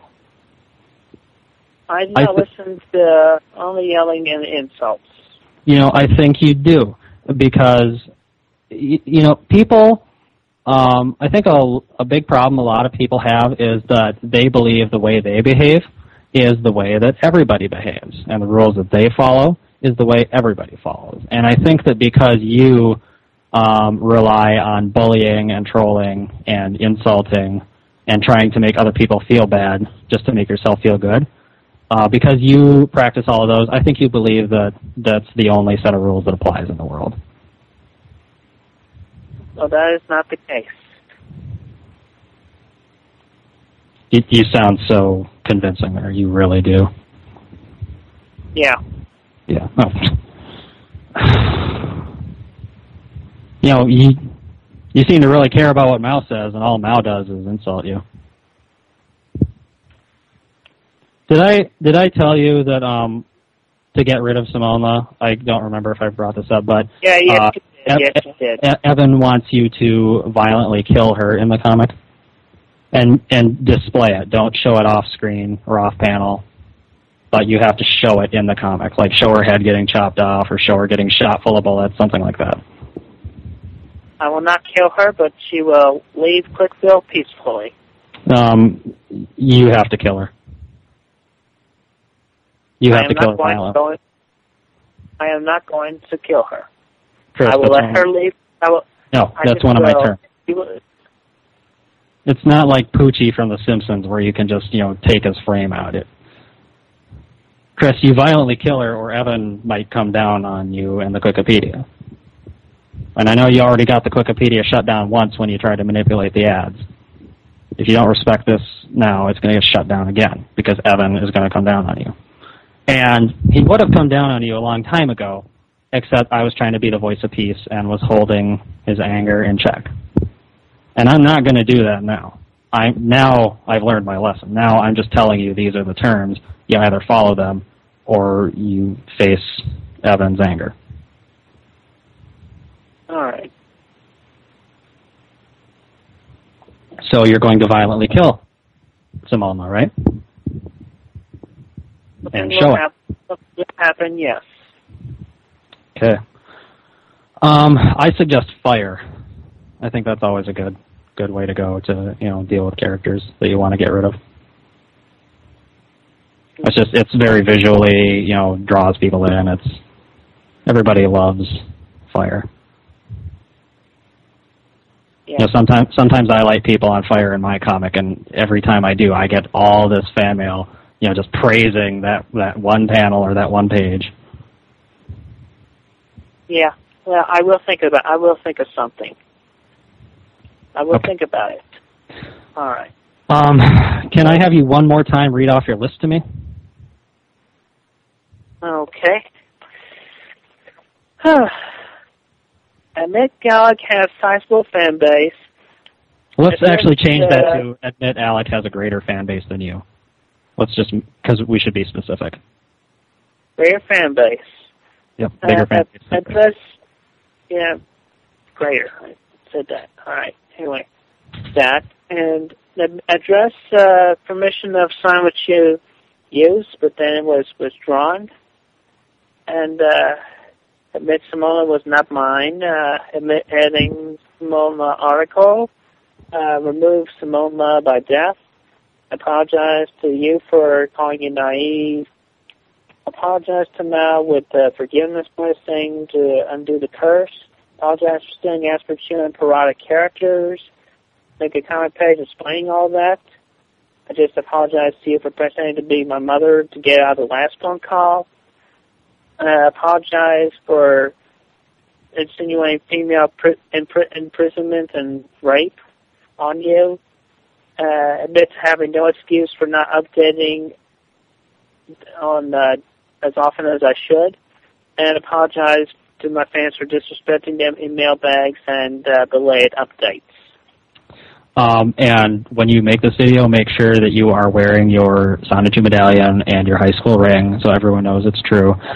And I don't want to see any of that Groucho Marx glasses bullshit, because you've done that before. This video, I don't want any way for you to weasel out of this video. Okay. this video will stand for all the time. Yeah. And one last thing, I'd like you to admit that Sonichu is a doomed franchise, and you have no way of actually profiting from it or publishing it without getting, sued 6 ways from Sunday by the real owners of the products you use. Yeah. That's the final thing to the list. Yeah. Okay. So it sounds like you've got the list comprehensive, which is good. I'm glad you've got that written down. And I just want to emphasize again that you will do all of those items both in a video and in your comic. And if you do it all perfectly, exactly the way I've laid out for you, and if I don't sense that you're trying to weasel out of anything or trying to pull a fast one on me, then I will remove all my ads. I will, I'll release my contract with Jack. But if you do try to pull anything, then the ads are going to get worse. Because despite the fact I'm trying to be calm with you, I am still very angry with you. And if you try to pull anything on me, then I'm going to punish you for it. Okay. All right. Okay. Okay, well, I will do all that, and I will talk to you later. All right. I'll look forward to seeing the ad and the comic. Okay. All right. You have a good night, Chris. You too. Hello? Hey, Chris, it's Alec. Hello, How are Alec. you? How are you? Okay. You're good? I'm doing okay. Cool. Just calling to see how things are going with, well, I know that Evan went forward with freezing the Wikipedia on you. Yeah. Yeah. So, what are you thinking about that? What am I thinking about that? I can't edit it. I can't edit squat. Well, And I was going to answer some more mailbag letters. Well, I finally got my PC back and running after a weekend, not having it after a pallet failure. Well, I think the thing here is you did kind of drop the ball on getting the pages up, as quick as possible. Well, I am going to get the pages up, and Simona will be killed. Well, that's good. I'm just, Evan, he got kind of impatient because he was waiting a long time for this. I talked to him about it, but he's, he wasn't keen to move on it. He just wanted to. Do you have them finished? The Simona death page and the apology page? And I'll have them upload either tomorrow or Wednesday, whenever the thing is unfrozen. I think Evan wants you to show them to him first, just to make sure they're good. Well, can you blame him? He just wants to see the product before he unfreezes the site. Because if it's not what he wants, then he's going to refreeze the site, and that's a hassle for him. He's got to make sure you're good on your word. Yeah. All right. Well, I'll send them to him. I'll have them sent to him tomorrow. All right. Well, that's between you and Evan. I'm going to go ahead and say that I'm just not satisfied with your apology video, and I don't think I'll be asking you to make another, because it's become apparent to me that I don't think you really even understand what you did wrong. Because that video, well, first of all, the call last time, you were just aching to get off the phone with me. You were just, trying to hurry the call along. And then the video, you just read off a list. It was rather apparent that you didn't put any thought into why I wanted you to say those things at all. And that was really the point, Chris. It wasn't about getting you to read things off a list. It was about getting Yeah, actually, I did get the point behind everything. Yeah, there was even less emotion in your voice in that video than there is normally when you apologize for something. I mean, I've seen apology videos you made before, and they're all pretty lackluster, but this one was just like a slap in the face. You didn't say Sonichu was a failing franchise, either. You know, that was part of my list. Sonichu can't make money. And you said you would say it, but you didn't. You know, you weren't actually sorry. You said those things that I asked you to say because you thought that reading them off a list would get my ads off of your site. I took my ads off your site for the moment just because I don't really want Asperchu associated with your perennial legal troubles. But, you know, if you do get Wikipedia back up, then my ads are going back because I'm not satisfied. That's if you get it up, Chris, because as far as I can tell, you don't really even care about Sonichu that much. Oh, yes, I do. Well, I have everything in the pages. Chris, I warned you numerous times over the past several weeks that someone was targeting you for a lawsuit over problems you were causing with Sonichu. And if I was warned that someone was targeting me for a lawsuit and they had grounds to sue me, I would deal with it right away. I would drop what I was doing. I mean, you had time, Chris. You had all the time in the world. Doesn't that seem reasonable to you? You don't go to school. You don't have a job. I asked you, what your day was like last time I talked to you. And you said that, you were sleeping until 11 in the morning. I mean, 11, Chris? That's ridiculous. I would kill to be able to, sleep in all day. I have to get up early every day because I have things that I need to do. I mean, you could have slept until 10 instead and then used the extra hour to make the apology page or make an apology video or both.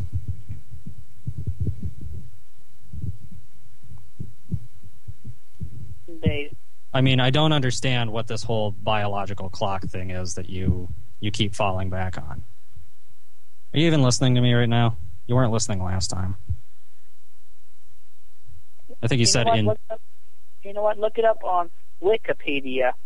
Look up what? Biological clock. Biological clock is a phrase that women usually use to refer to their most fertile reproductive years. I really have no reason, no understanding of why you would apply that to yourself. It's reference to sleeping schedule.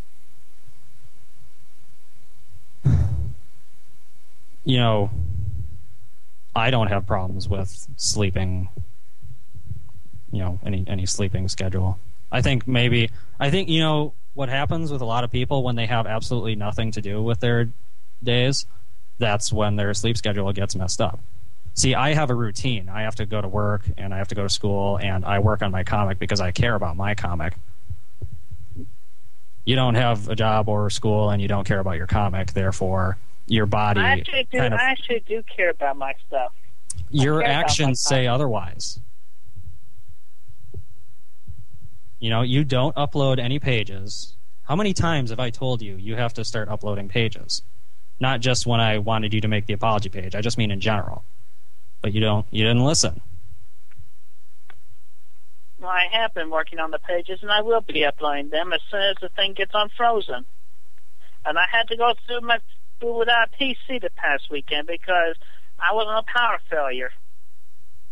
Power failure? Like the power was knocked out all weekend? That doesn't stop you from trying. It was actually knocked out for about 40 minutes, but then it took me a lot longer for me to get my computer back up and running. I have blackouts on occasion, and my computer shuts off, and then when the power comes on, I just press the power button, and my computer comes back up in a minute. For me, it came. I tried powering back on, and then the farthest it had gotten was just the introductory HP Pavilion's blue screen, And then it would go into looking like one of those color bars where the station's not broadcasting. So what you're saying is you don't take care of the equipment that you need to do your comic. I may not need a new computer. Why can't you buy one? I've seen one right now. I've seen videos of you in your room. You've got like a 40-inch HD TV in there. You've got your PlayStation 3. You've got like a wall full of video games, but you can't afford a basic computer. Like nothing fancy costs maybe a couple $100.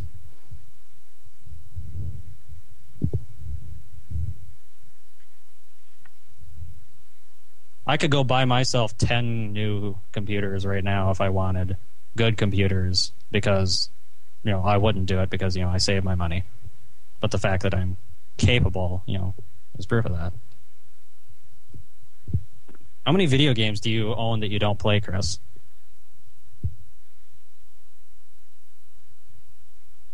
I played all my games within my lifetime. How many of them do you currently play? I've played a lot of games in my lifetime, but I own very few right now because as soon as I'm done with them, I usually sell them.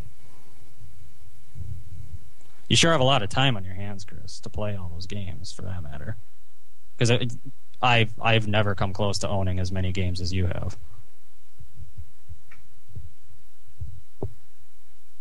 Chris, how many hours a week do you spend on video games right now? I don't know. I'd say about maybe 2 or 4. 2 or 4 hours a week? A day, okay. That's an awful lot of time to be spending on video games per day. And that is time that you could be using on your comic if you cared about your comic. But obviously you care about video games. Comic. It's just I use that. That's actually between drawing and coloring. But you could use that video game time to upload them. And you never did that. Oh, yes, I do. How many days have you missed since you promised you would upload 2 pages a day? You don't care. Your actions say that you don't care. Actions speak louder than words, Chris.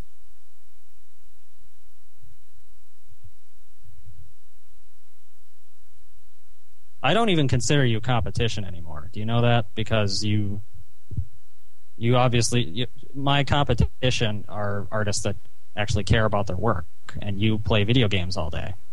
And then you sleep in because you have nothing to do.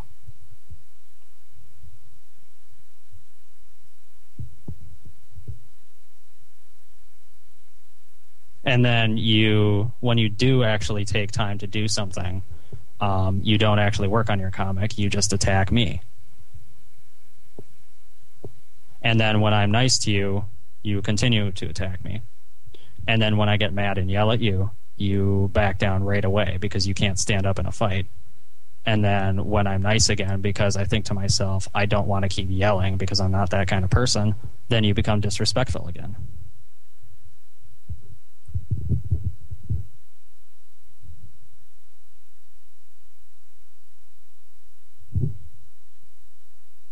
Do you have anything to say, Chris?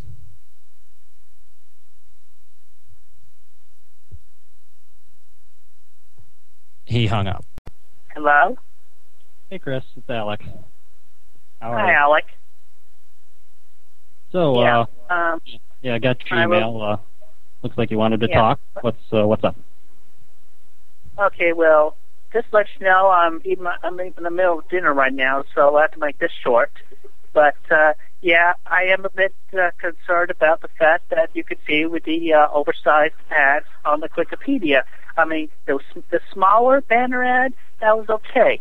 I would have accepted that on a daily basis, but no, you had to go and add a whole Chris, big page.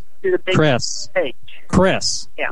You asked me to call you right at 9:30, and when I do, you're eating dinner. Well, what are you eating? I'm having some chicken. Chris, if you're going to ask someone to go out of their way for you for something, you should probably actually allow them to do so and not act like you are inconvenienced when they do. That's just a suggestion. Okay, But I think maybe, you know, if you actually want to have a serious discussion, that's why I called. But maybe let the chicken wait until we're done with our call. How about that? Because I don't like calling you only to hear that, you know, you have something else that you need to do, even though this is the exact time you told me to call. Yeah. So why don't we have our talk? And, well, maybe the chicken will get cold, but you can microwave it when we're done. Yeah. All right. So I thought we had the understanding that we were not going to go back to the oversized ads again. Oh, okay. Well, I can explain that. Do you remember how I told you that if you met my requirements exactly, I wouldn't remove the ads, but if you failed to meet my requirements, the ads would get worse? Do you remember when I said that to you? So you failed to meet my requirements. You did meet Evan's requirements, apparently. Evan is happy with you, and I'm proud of you for doing that, because Evan he's satisfied that you killed Simona. However, I am not Evan, and I had different requirements than Evan. Okay, well, why are you not satisfied? Well, there's a few reasons. First and foremost, you did not state all of the things that I told you to in your apology video. Like, you know, how Sonichu cannot make money in its current form and is a doomed franchise, and you will need to start over with something original. You made no mention of that. Already. Next, you know, your last apology video was, well, insincere is kind of, you know, kind of too lenient if I called it that. It was just insulting. I mean, you obviously felt absolutely no remorse whatsoever, even though you swore up and down to me when I talked to you that you did. But I'm pretty sure you just wanted to, you know, finish the phone call, and you thought that you could just read things off a list, and that would please me. Oh, and then you hung up on me. I think like 5 or 6 times. And I did. Well, the last one, I did apologize for that in the email I sent you. But you hung up on me multiple times. Chris, I think that you believe... I think you believe that if you do something wrong and then you offer a superficial apology, you believe that gives you license to just do it all over again. You know that's not what apology is about, right? That is not what apologies are about. Okay. And the reason you hung up on me is because, you know, you were trying to avoid me. You were trying to just brush me off. Okay, well, I will admit that, the last one, and I apologize for that. Okay. So if you want that apology to mean anything, then in the future, including this call, and if we talk again, you are going to have to actually stick to that word and not ever again attempt to brush me off. Okay. That makes sense? Yeah. Now, let's talk about those ads for a bit. If you notice, they really aren't ads for Astropedia anymore. What I started a new comic called Sonichu Revolution, and that's actually what I'm using ad space for. And what Sonichu Revolution is it's actually it's like a reboot of Sonichu. See, since you aren't uploading pages, I thought I would do a nice thing for your fans and use my ad space to keep your fans happy. No, I am doing a page. Now, listen, your comic page it should stay on your website alone. I do not want your pages on my website that only shows my pages. Oh, it's kind of too bad that I bought ad space on your website, and when I gave you multiple opportunities to get out of me having web space or ad space on your website, you didn't take them. I can do what I want with my ad space. How many times was I gracious enough to give you an extremely easy way out of all of this? Well, not sure. Define easy. Okay. By easy, I mean, how many times did I lay out a very clear, very specific set of requirements that I had of you, and where I promised that if you follow those requirements exactly, then I would remove all my ads, and I would do my best to stop Evan from, attempting to sue you. Evan's, in the past, he's happy now, but my ads are still an issue.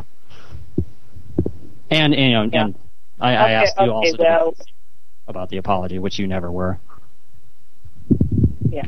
Okay, well, just to let you know, I understand further, yes, you did offer me you did tell me very descriptively, very detailedly what you wanted a number of times. I'm gonna estimate like about 5 to 10 times at this point, because we have not talked over the phone that much.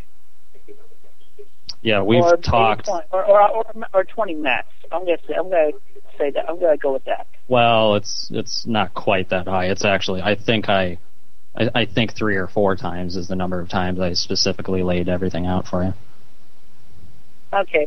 Well, it's okay with this point. An overbid is a good estimate. All right. Well, I'll give you that one. Multiple times I gave you opportunities to handle the situation and to come out scot-free. And if I remember correctly, I did talk about how you are the luckiest person in the world to have a competition like me who would be so generous and go out of his way to help his competition.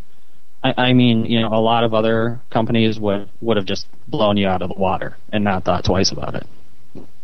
But, I liked Sonichu, or I used to like it, back when you actually updated it. And I know that it does have some fans still, and I wanted to see it continue. Because I don't want to just take over everything. I don't want to be the only artist out there. Yeah. That's not fun. You kind of want to be the only artist in existence. I don't know why you want that. Why do you want that anyway? Why do you not want other artists to exist? I never said that I did not want other artists to. Well, you said it with your actions, if not with words directly. Okay, well, maybe. I think we talked about that time. Actions are louder than words, Yeah, okay, well, perhaps my actions were misunderstood in this case. Oh, not misunderstood in the least. Oh, no, your actions were very clear. You slandered and smeared me as much as you possibly could. You put all of your effort, it seemed, into trashing me rather than building up your own comic. If you can convince me there's some way to misunderstand that, then, by all means try. But as far as I could see, that was a pretty clear message. It's hard to misunderstand that. It's hard to misunderstand, you repeatedly hanging up on me. You've been out of commission for like 3 weeks. You haven't done shit for your fans. When are you going to come back with your comic? I have been working on my comic, for your information. I'm up to a few pages in book number 11 where I have drawn that far, and I'm about halfway colored through all those pages which I drew up. How many pages is that? Like over 30 now. Over 30, really? How many days since you started that particular 30 pages? Has it been 2 weeks? 15 days, around there? Around there. Okay, I'm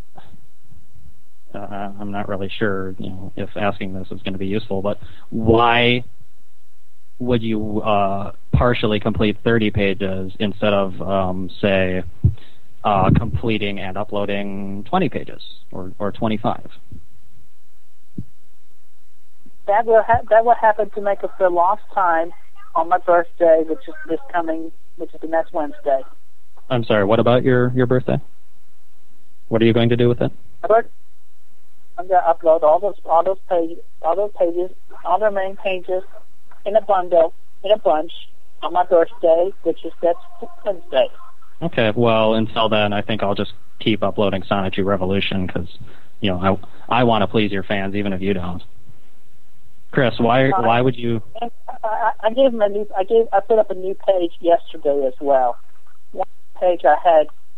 So yep, I saw that actually. That one page plus, I think you had 2 pages where you killed Simone. So that's 3 pages total. In like 3 weeks. Yeah. Well, anyway. I do 2 pages a day. That means I've uploaded, in the past 15 days, I've uploaded 30 pages of my own.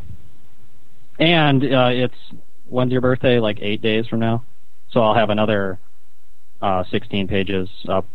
So that's 46. You are mistaken. We're not talking about 8. We're not talking about 8 days. My birthday is on the 24th of February. My mistake. So 6 days. Okay. Well, I'll have 12 new pages by then, in addition to the 30 I've already uploaded. I'm sorry, I didn't know when your birthday was. Well, it's specifically stated on my bio page on the Wikipedia, and in a couple other places, the 24th of February, 1982. Hey, Chris, when is my birthday? I don't know. I did not study your bio. I did not study your bio. Well, Chris, it's on my bio page on the Asperpedia. Why wouldn't you know it? Well, I did not make an effort if I'm supposed to know your birthday, don't you know mine? Chris, I'm kind of hurt. Okay, well, I apologize for that. And after we're done here, I'll go to your bio page and put in my mind when your birthday is. Nah, you don't have to do that. Don't worry about it. I'd rather you work on pages than go look up info about me. Because, I actually, I don't know your birthday because I've been working on my pages rather than, looking up your bio. Yeah, so I do really have to recommend that you begin uploading those 30 pages immediately. Like, as soon as we're done with the call or whatever, just get to work on it. I mean, stay up all night if you have to get those pages up. Because here's the thing about the way fans work. If you leave your fans in the dark for a week or 2 weeks or a month or however long, it really doesn't matter if you're partially completing some things, because if you don't put out any product, then your fans have nothing to work with. Have you ever heard of the game Duke Nukem Forever? I'm sorry, you said Duke Nukem Forever? Yeah, well, the Duke Nukem video games. You ever played any of those? I have seen samples of that game. Okay. Well, the company that made those, they were working on a game called Duke Nukem Forever. And that was going to be, like their next great title. And they were working on that for actually about 15 years. And they kept promising, we've got the engine built, we've got the characters designed, we've got all this built, and, all that's left is for us to release it. And they never released it because they kept retooling and tinkering with it. And finally, the company actually went out of business. So now there won't ever be any other Duke Nukems. And if you keep doing the same thing, Sonichu is going to go out of business. Well, not permanently, because I have Sonichu Revolution, so it'll live on in some form. Well, still, your revolutions are not the original Sonichu pages of which only I can draw up and tell. But what they are is existent, and the fans appreciate that. Your pages are not existent. And if you stop Sonichu, then, the fans are going to want something. Yeah. Okay, well, I get it. Well, don't worry. You will see all those pages in the completion of the 10th book. Okay. Does this mean I'm a little confused? You remember when I told you? Well, of course you remember. I brought it up plenty of times about how you really need to either do some sort of major reboot of Sonichu, or else just come up with a completely different comic, because all of the elements that you stole from other franchises. Are you still thinking about that, or because if you're going to finish book 10, then I have been thinking about that actually. What do you think about it? Some of those changes will be talked about in the clip show that's going to be in book 11. So is book 11 like going to be a transition from the current Sonichu to a new one? It's a transition. Oh, okay. Well, that's actually not really what a reboot is about. See, what you're doing, like a transition, suggests the Sonichu that exists now is going to be like part of the same universe or world as whatever new Sonichu. What a reboot is a hard stop. It's you reset completely. You start over from scratch. Everything that came before is just means nothing. It's null and void. Like, for example, like the Spider-Man movies. You know, they aren't in the same world as the comic. They were sort of a reboot because they told everything over from the beginning. I see. Yeah. I mean, I know it's. I can sympathize with you on this. I mean, you've been working on Sonichu for 10 years now, and the thought that you have to abandon it completely and start over with something new. I understand that that's kind of a scary thought, but it is true. Have you what do you think of Sonichu Revolution, by the way? Have you been reading it? I'm only like 7 pages in right now. But. I have to look at it, and I did not like the way you were killing characters left and right. That's no good. It's just terrible. Well, don't yeah. Don't go killing characters. That just does not. That just does not work. It's like it's like doing zombie X-Men. Yeah. Marvel zombies. I remember that was actually a pretty popular comic, wasn't it? It's actually on the PlayStation Network digital comic download, only on the PSP right now. Oh, well, I've seen it in stores. Well, it was pretty popular, was my point. But that's the point. That's still like, killing. It's just like killing everybody left and right. Chris, how many comic books and TV shows and movies and, whatever other media have you seen where characters die? Do you think they're all bad? Yes. Yeah, they are bad because that's just totally sad. And plus, to do it in such a gory way, it's just terrifying. It's like any of the Saw movies, especially like the first trap in Saw 6. Did you like those movies? That was horrifying. Did you like those movies, Chris? The Saw movies? Yeah, I liked them. I mean, I enjoyed the. You liked them, but there's death in it.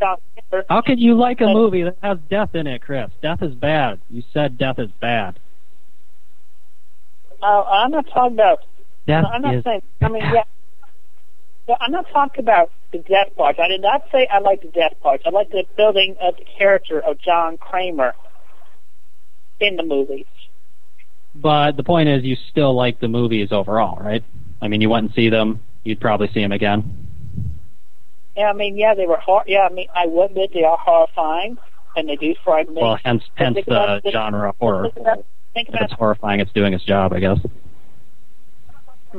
Yeah, but I mean, still, that's Hollywood magic. That's the people that acted in those movies are still alive and well. They just right. I forgot because comic characters are real people, and apparently I'm guilty of multiple homicide now. Chris, yeah. you remember when you killed Simona because we strong-armed you into it because you refused to do it willingly? Are you guilty of homicide now? Because you killed Simona. Actually, you could blame the Voltorb that was placed by that toilet that exploded. Because the Voltorb exploded. Chris, you drew the Voltorb. You drew the Voltorb. Chris, you knew Simona was going to die. You knew there was going to be a Voltorb there, and you did nothing to stop it. You are an accessory to murder. Who cares if someone else placed it? You knew, of course you knew she was going to die because, I've been telling you for weeks to kill her. Read the pages after I put them all up, and you'll see that it would have been preventable, but there was a way that it could not have been prevented. You will find out. Did you see my page where Sonichu killed himself? Did you see how depressed he was? I couldn't have prevented that. Sometimes people are so depressed that you just can't reach them. And it's tragic, but, sometimes people commit suicide because they believe there's just no way out for them. I have a question for you. Oh, you said please. You like Sonichu. Why did you draw him killing himself? If you liked him, you would not have done that. I didn't draw Sonichu killing himself. I said Sonchu, your car, I don't want to say Autobot because it's trademark, but... Okay, well, excuse me. Well, I misunderstood. I'm not sure if that was wrong. I mean, that was like you're killing my vehicle. It's like you're making me have to pay like... No, Chris, I didn't kill him. He committed suicide. He was depressed because he had a name that he hated, and all the other Autobots made fun of him. The other Autobots do not make fun of each other for their names. No, they make fun of Sonichu. Chris, look at what he says in that page. He says that he hates his name because it's not a strong, manly Autobot name. Why would he lie? Well, it's only because you're he had nothing to lie about. He had nothing left to lose. He was going to kill himself. Yeah, well, I did not. I'm not the one that drew my car, my Autobot, to say that. I did not. You did that, pretending to be me in a sense. I wasn't pretending to be you. Chris, look at the page. Do you see on the comic page where it says copyright 2010 Alec, Benson Leary? I'm pretty sure that shows that I was not pretending to be you. Yeah, well, I was actually pretending to be you. Had no right. You had no right in killing a character that was originally mine, and I have never said, had never said personally, had died. When a character dies, I would let everybody know myself. Anybody else who says outside of my jurisdiction, it's just a whole bunch of bogus baloney. Well, maybe I can say it's a parody, and that'll make it okay, right? If Sonichu Revolution is a parody, would that be okay? Yeah. It would? I would accept that, yeah. And plus, don't make them so big. Maybe like 3/4 of the current size. 3/4. Nah. Then no one can read the text. I'm not going to make it smaller. It's kind of hard to read the text already. I should have those pages on your Asperpedia. People could just go over there and read them for themselves. But the whole point of Sonichu Revolution is to make up for your lack of updates. Why would I put it on my Asperpedia? That defeats the purpose. I'm keeping the fans there for you, Chris. Because thank you. Because you're drawing those pages, not me. Yeah, that's right. I'm drawing the pages. You're not drawing anything. Or you say you are, but we haven't.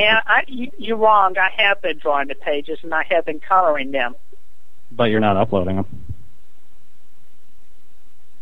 Because I'm too busy working on coloring them after I have drawn them all up. Hey, Chris. And plus, I have real life things like I have to hang out with my family. I have errands to run. Chris, take a guess. All right, I want you to guess Chris. I want you to guess between 1 and 10. How many hours did I spend in school yesterday? Take a guess right now. How many hours you spent in school yesterday? Yes. The average of 10. That's right. I spent 10 hours in school yesterday. I also uploaded a page of Sonichu Revolution yesterday. Well, what about your job? You have your job as well. I didn't. Yeah. What about my job? I upload pages while I have a job and school. So what about my job? Yeah, well, you're spending your time there as well. Yes, that's correct. Okay, well, I admit, I'm not sure really what the point I was trying to make there. I lost my train of thought. Okay, well, yeah, it's true that, yes, I spent a lot of time in school and a lot of time at my job. And I have errands too. Not really for my family. I don't live with my family, but I do errands on my own. Yeah. All right, well, okay, well. How much time, you've mentioned that several times that you have to run errands for your family. What do you have to do for them? What did you do yesterday? Like, are they having you break rocks with sledgehammers or something all day? Because you say it's like some huge serious thing. Yeah, well, they're old. I have to do chores for them. I have to do chores for them around the house. Like I even had to I even shoveled snow to make a path for them and get the cars out. And my car, it was stuck in. It was the two front tires were stuck in their own dug grooves, and we finally got the car out of those two grooves today. So you've been like working on that solid nonstop, just digging your car out? I mean, I live in Minnesota. We get some bad snowstorms sometimes, and my car will just get completely buried in snow. And it might take me, like, in the worst case scenario of storms, it might take me half an hour to dig enough snow out for my car to move.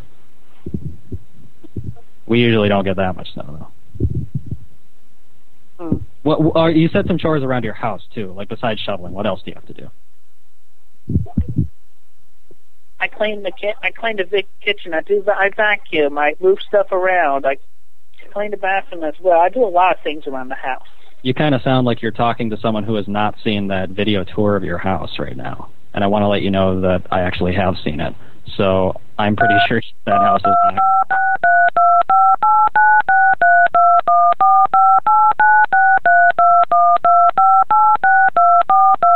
Chris, can you hear me? Hello?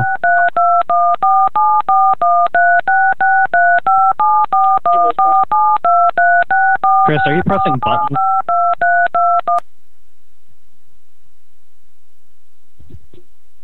Hey, Alec? Hey, Chris, did we get disconnected there? Yeah, afraid we did. It happens to me between me and my gal pal as well in our conversation sometimes. Reception goes bad during this time of night. Oh, okay. Well, glad I got you back. Okay, well, we were talking about the chores you need to do, I think, in your house. So you're saying you clean your house up? Yeah. Oh, okay. Have you cleaned your room at all? Yes, I do clean my room. How much do you clean it? Yeah, I clean my room like once a week. Really? Yeah. Okay. So how long does it take when you do that? Because if you do it once a week, that's just like maintenance, and it takes me 2 hours. 2 hours. Okay. Yeah. How long does it take you to clean the rest of the house? It pretty much takes me 1 to 2 hours per room. Okay. Like what do you do when you clean? Like, what specific stuff do you do? I move stuff around. I take the vacuum cleaner. I vacuum. I scrub the floors with Floor 9 and paper towels. Really hard work, backbreaking. Backbreaking? Yeah, my back hurts. I hope you don't mean your back hurts from cleaning. Yeah, after an extensive long time. I mean, sure. I thought you were strong, Chris. Why would your back? I am strong. How strong are you? Like, because I've seen some videos. Believe me, I'm very strong. Believe me, I'm very strong. Really? Like. Anybody would tell you that, like, yeah, they just feel like their back goes out after a very extensive time scrubbing the floors, getting up and down as well. You should get a Swiffer wet jet, because then you can stand while you're scrubbing the floor. I use it. It's really useful. It's quick, too. We don't have that here. Oh, maybe you could sell some of those video games like I was talking about, then you could afford one. Have you thought at all about selling any more of your games, Chris? No, I have no plans. I have no plans with that at the moment. Why would you want to hold on to video games that you don't play anymore? I do play them, and I feel nostalgic. All of them? Chris, you've got how many hundreds of games do you have, and you play all of them regularly? Is that what you're telling me? Regularly, I'd say Yeah, on a regular basis, I do. Every single one. Yeah. That must take a lot of time. Yeah. Is video game playing backbreaking too? Just out of curiosity. I wouldn't think it would be. No, but it's one way for me to relax after I have done the work of cleaning a room or shoveling the snow in the yard. Okay, but you only clean once a week, and shoveling, that doesn't happen all the time. I know Virginia got a snowstorm recently, right? But that was kind of like a one-time thing. Well, just to correct you, I was not talking about cleaning, period, once a week. You're talking about cleaning my room once a week. And then we have then it's like, on another day I'll clean up the kitchen, and on another day I'll clean up the living room, on another day I'll clean up my parents' bedroom. Chris, I've seen the video tour of your house. That was over a year ago. Over a year ago. Was it, you really? You should film a new tour then, actually, because people still think that your house is, like a mess like that. I'll consider that. You really should. It'd be a good idea, Chris. Here's what I don't get about you. There are so many things, like, if your house is clean, you could just make a video and show people that. And if you've really been working on the pages, you could just upload that. And if you wanted to prove to people that you have Nintendo's permission to use Pikachu, shit like that, you could just show them the letter that Nintendo sent you that gives you permission. It's why do you take the hard way through everything? Why do you want to keep receiving, demands and questions about this and that subject when one little action on your part could just stop all of it? Because for me, it's not all that easy. What's not easy about it? Like, okay, the Nintendo... Also, my father's still very angry at me for doing that video, touring the house over a year ago. And he's an 18-year-old man. He's very angry. Why was he angry about it? It's like an invasion of privacy. Well, how's an invasion of privacy? You live there. I mean, it's your house. If you choose to upload a video, that's not an invasion of privacy. If you try to videotape people without their consent, that would be an invasion of privacy. But I don't think your parents were in. You don't understand. And I forget all the details my father said, but he's still very angry at me for having done that. All right. Well, if you say he's angry, then okay, that's that. But what about like the Nintendo thing? Couldn't you? I mean, did Nintendo write you a letter saying, yes, go ahead and use Pikachu? Couldn't you just scan that and show that to people? Because everybody, you misplaced it. Yeah. That seems like a really important thing. How could you misplace that? And if you clean your house so regularly, I mean, it seems like you would find things that you had lost regularly. Yeah, in moving stuff, I had the letter went with that stuff, and then they got misplaced that way. I'm sure you could just actually call up Nintendo, because I mean that would be, the legal department of a company keeps records of everything they do. They would be happy to just fax you or send you another copy of the letter. I'll keep that in mind. Because businesses lose papers sometimes, and that's why there's redundancy. That's why. And not only your fans, but if you showed that letter publicly, then I couldn't demand that you admit Sonic Choose the Doom franchise, now could I? You wouldn't even have to do the reboot. I mean, think about it. If either you reboot your entire comic that you've been working on for 10 years, that's one choice, or your other choice is you just call up Nintendo and ask them to send another letter and show it to everyone. All right. Destroy 10 years of personal hard labor, or show a letter. All right. Well, I will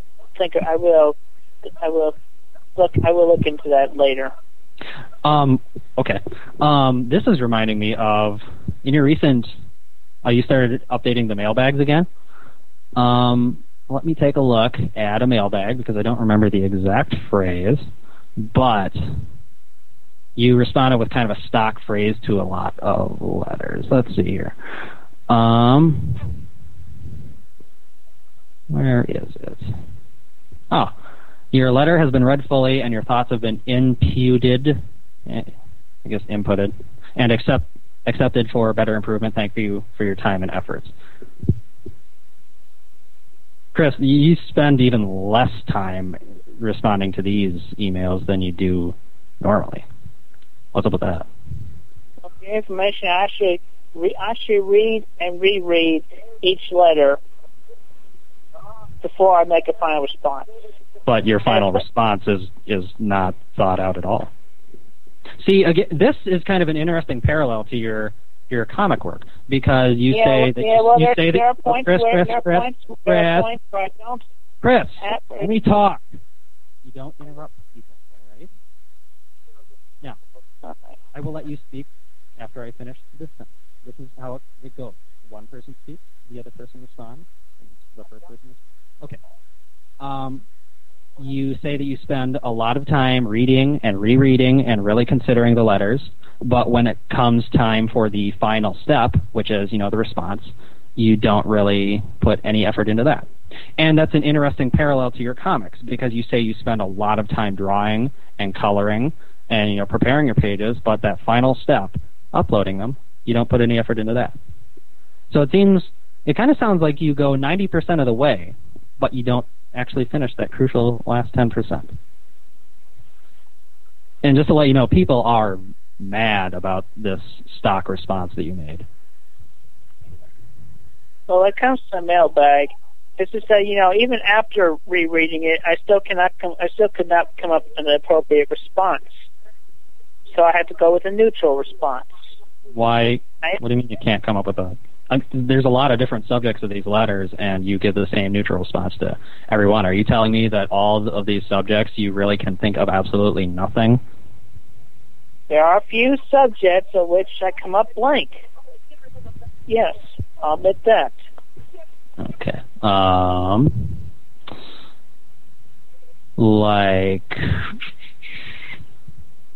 Someone wrote you a letter about your comments about homosexuals being bigoted and offensive, and you gave the stock response to that.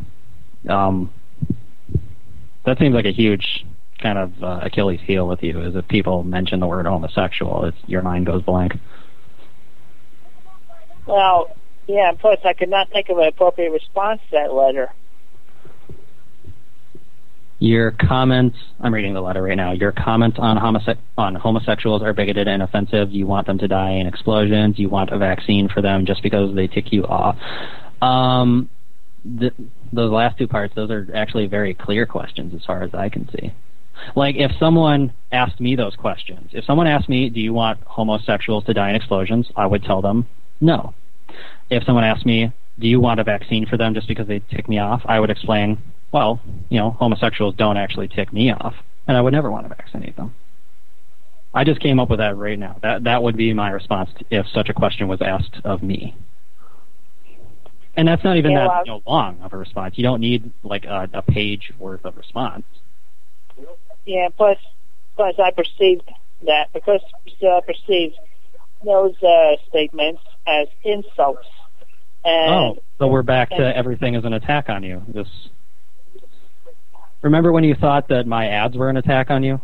So now so you thought my ads were an attack on you. Now this homosexual thing, you've made plenty of offensive comments about homosexuals, which they could and plenty have interpreted as attacks by you. And so when someone asks you about them, how is that an attack on you? It's in that letter you just read about, they call me bigoted. That's because you are bigoted. I am not bigoted. You hate homosexuals. How many times? I checked out the site recently. I actually see them in a more positive light. Is that the same Jack Thaddeus that is an evil villain that does underhanded deals for ad space? What? Well, you kind of flip-flop a lot. No, forget what I said. No, but for information, though, specifically, Jack Thaddeus just told me about homosexuals from his point of view, and how that they would never make any actions towards me because I'm not even that attractive to him. You know, Chris, because he's a homosexual. You know, I've actually been hit on. I've been hit on by homosexuals once in a while. It happens to me in my life. Okay. I never got ticked off by it. I never saw it as offensive. I mean, I'm not gay, so I wouldn't really be interested. But if someone, man or woman, thinks I'm attractive, then well, it's flattering, even if I'm not interested. Why would you think it's an attack if a gay person finds you attractive? I take it as a compliment that people think I'm attractive. Well, still, I mean, if a homosexual came up to me and flirted with me like that, I'll let them know. No, I'll let them know that. That you're not interested. I cannot accept that because I'm not interested. I am straight. Okay, well, that's. And then leave it at that. That sounds like a good. If the guy continued on like that after the warning, then I would get really mad. Well, that's understandable, and you know what? That happens not just with gay people. I mean, straight people. Plenty of straight people have trouble getting the hint. I mean, guys all the time.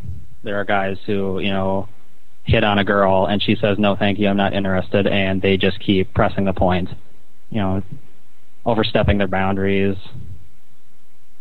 trying to hold their hands, things like that. That is, in a situation like that, it's perfectly acceptable to get offended if they don't respect, or if they don't respect your decline, your negative response, you see. But when did you talk to Jack about this homosexual thing? When did you have that conversation? It was like over a week ago. When did you answer mailbag 52? Pretty sure it was less than a week ago, wasn't it? Because if your issues with homosexuals are resolved now, then why couldn't you, offer a simple response to that? Okay, here's what you could have said. Well, just to be clear, do you still want a vaccine for homosexuals? I'm sorry, I did not understand that. Could you repeat that, please? Do you want to create a vaccine to eliminate homosexuality? Do you understand that? Yeah, okay, I understood that. So, you're asking me that right now. Or yes. you just let me know, okay. No, I'm asking you right now. Okay. In an attempt to make a better world, I would support it. I would support that. Okay, so when you said that you don't have problems with gays anymore, that wasn't actually true. Chris, well, like I said, I'm not gay, but I have a number of gay friends, a few family members that are gay, and that's part of who they are. That's part of their identity. Why would you want to take that away from them? What about removing homosexuality would make the world a better place?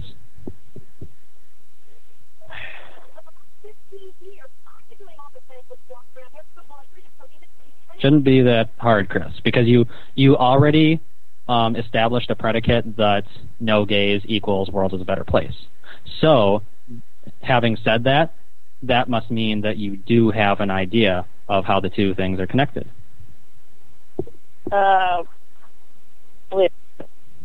What two things? Chris, do you understand the words that are coming out of my mouth? Chris, you said no gays equals a world is a better place. That's no gays is point 1. That connects to world is better, point 2. How do those connect? What is okay? Yes. Okay. Well, yeah. Okay. Now I get it. I mean, it's just I'm getting an incoming call right now, and well, like you should probably ignore. Yeah. Yeah. It's so like please. It's hard to know because it's like it cancels your vocal input out at that point when the. Oh, okay. Well, did you? Yeah. Did you hear my point though? Please explain how no gays equals world better.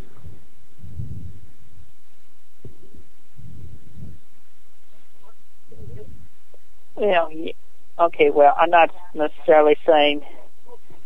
I'm not saying that as in reference to them as people. I'm saying that in reference and like. Well, removing homosexuality equals world better. Explain that. Because there will be less risk of those people going to hell. Hell? Yeah, when they die. What do you? Oh, you mean instead of heaven? Yeah. So you're saying gay people will go to hell? So you're a Christian then? If you believe that? What, it's been a while since I've read a Bible. Where in the Bible is that whole gays go to hell thing? It's implied within parts of the Bible. Well, I understandably, it's implied in parts of the Bible. I'm asking where. I'm not a Christian, so I don't have to read the Bible, but you're a Christian. When's the last time you read the Bible? Yeah, I have read the Bible. But you're sitting here judging people based off their sexuality without even knowing, what parts of the Bible. Hey, you know what else the Bible condemns? Black magic. So? How many times have you tried to curse people? Cursing is black magic. Curse ye ha me ha. Yeah, I get it. I get what you're saying right now. So you're going to hell, right? Well, I'm making atones for that. Are you really? Yeah. Well, I asked you to give Mao a forgiveness blessing, and that was the most lackluster one I've ever seen you do. Do you believe that black magic works, Chris? There's a chance that it can, but not if you're Christian, because the Christian God says that all magic and supernatural stuff that doesn't come from God is false.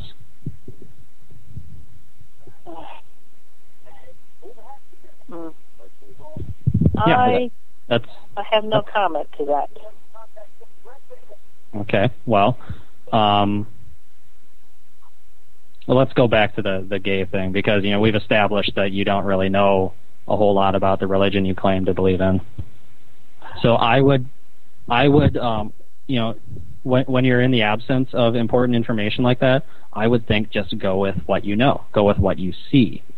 And by that I mean, you've never been attacked by a homosexual. They've never done anything evil to you.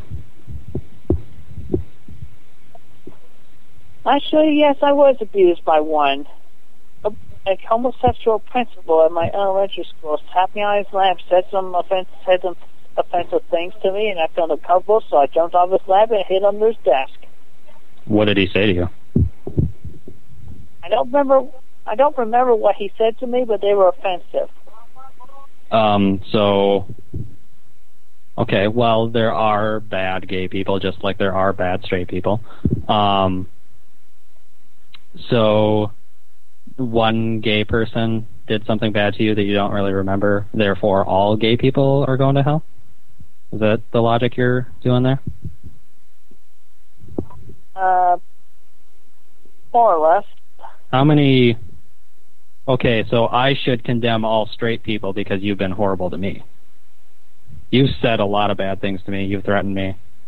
Maybe, or not just straight, maybe I should condemn autistic people because you identify with autism a lot and you have been a very bad person in most of our dealings.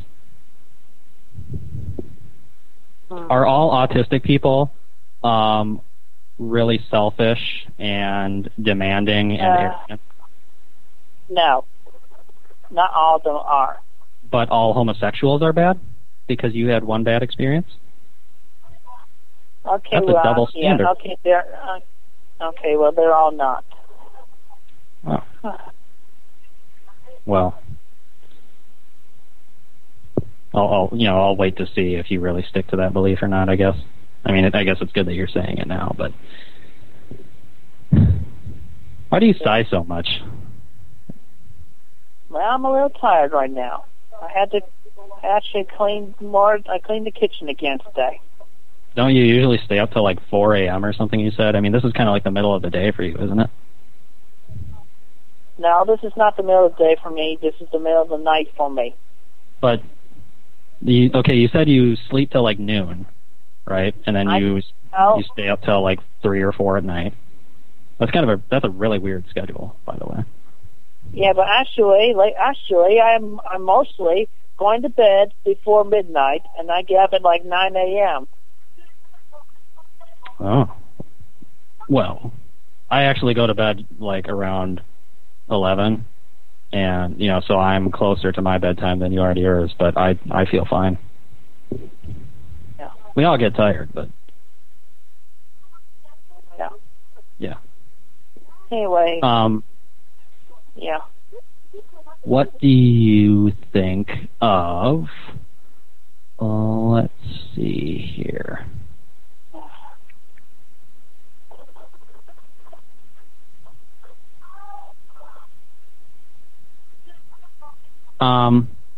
Here's another good question. When someone asked you about the mailbag that you fabricated and you gave them that stock response again. I really want to see you actually... My main goal right now is I want to see you put real effort into your mailbags. I put as much effort as I could, but, sometimes I do come up blank, and that cannot be helped. Chris, I know you've said plenty of times you're a pretty smart guy, right? Yeah, but sometimes I'm quick, sometimes I'm slow. Why? It just happens. I don't know why. It's my head. I'm not a psychiatrist. You don't have to be You remember that Mike Jackson memorial email you got here? You used the copy and paste response on that, too. Yeah, well, I didn't know who that was. I didn't realize that was the guy that went out, moved out and married the prostitute that did him. I thought that you said that you spent a lot of time reading and carefully rereading these emails. How do you not know the basics of what it's about? Well, I miss a detail or two sometimes. It happens. You missed all the detail, Chris. You missed all the detail. I mean, I thought they were talking about Michael Jackson, the pop star. Maybe if you'd read the email, you would have seen that wasn't the case. Did you even look at that memorial? Chris, okay, Chris, why do you not put effort into anything? I do put effort in everything. Everything? No. I told you that your website was going to get taken down because of a lawsuit over a stolen character, and you did nothing. I tell you got to upload pages, and you do nothing. I tell you, you gotta respond. I am working on the page. But you don't upload them. Yes, I will. Yes, I do, and I will. No, will is different from do. Will is future tense, and it hasn't happened yet. I'm getting tired. I'm getting tired of this. You're raising your voice at me. I don't appreciate it. Well, I think I kind of, I'm just trying to enunciate a point. I'm trying to get you to respond. Yeah. Chris, a person raising their voice, that really is enough to just, completely discombobulate you. Besides, you yelled at me first. No, you raised your voice at me first. No, I asked you, Chris, why do you not care about anything? And then you screamed, I do care. You're being ridiculing to me. Is that the pot calling the kettle black? Chris, I want to understand why it is okay for you to do so many things to other people, but you get mad when they do it back to you. Please, I'm asking you a simple question. Please explain this to me. Why is it that any tiny level of stress or inconvenience, and you immediately will fall back on, you're being attacked, or you're being, your world. It just happens, especially when I'm tired. That's not an excuse. That is not an excuse. That's an excuse that a child uses. Children complain that they have to do a little bit of hard, work or deal with unpleasant situations. Honestly, I have been very polite with you, Chris. I don't swear at you, except, a few occasions when you really piss me off. But for the most part, I don't. I don't yell at you. I raise my voice in response to you raising your voice. I'm trying to help you. I'm trying to talk to you like an adult. Okay, well, I'm just tired right now. And, considering you go to bed at 11 o'clock, you probably want to finish this up, want to wrap this up as well. So no, I'm doing good. Let's just agree that I will be uploading the pages. And when you got, and perhaps after book 10 is completed, you could. Actually, you know what? Well, you know what?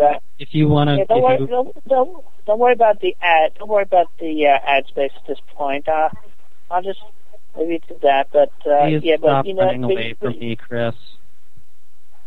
What? Please stop running away from me. I'm not running away from you. I'm right here.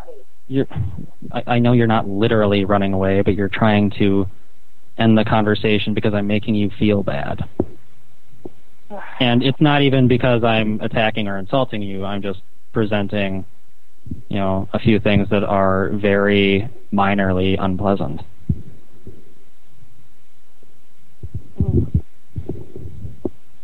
Okay, well, with that, sometimes there are things that, we don't. We would not prefer we would prefer the opposite of unpleasant. You seem to prefer the opposite of unpleasant literally all the time. Any little bit of stress, and you run for the hills. You avoid anything unpleasant, even in cases where dealing with a small problem now will avert a very big problem later. You always choose the hard way. You choose to deal with the big problem that you could have avoided. Bad news is going to happen, Chris. Life is not all fun and games. Well, I'm sure that's happened to you, and you actually had to do that as well. Yeah, but then I turned 10, and I started learning to get over it. Man the fuck up, Chris. Pardon my language. But yeah, well, I get and accept that. You're going to have to show that with your actions, Chris. Yeah. And I will. Do you believe that we could ever be friends, Chris?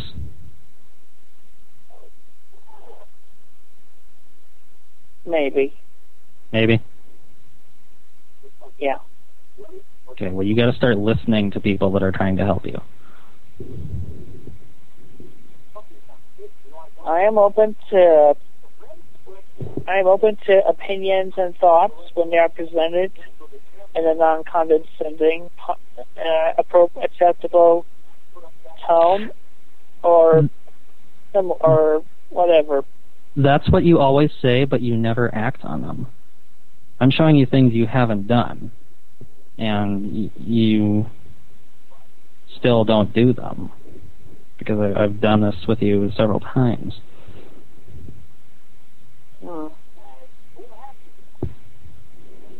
Yeah. I will. Listen, I'm gotta go. I'm really, seriously, I'm feeling really sleepy right now. All right, well, have a good night.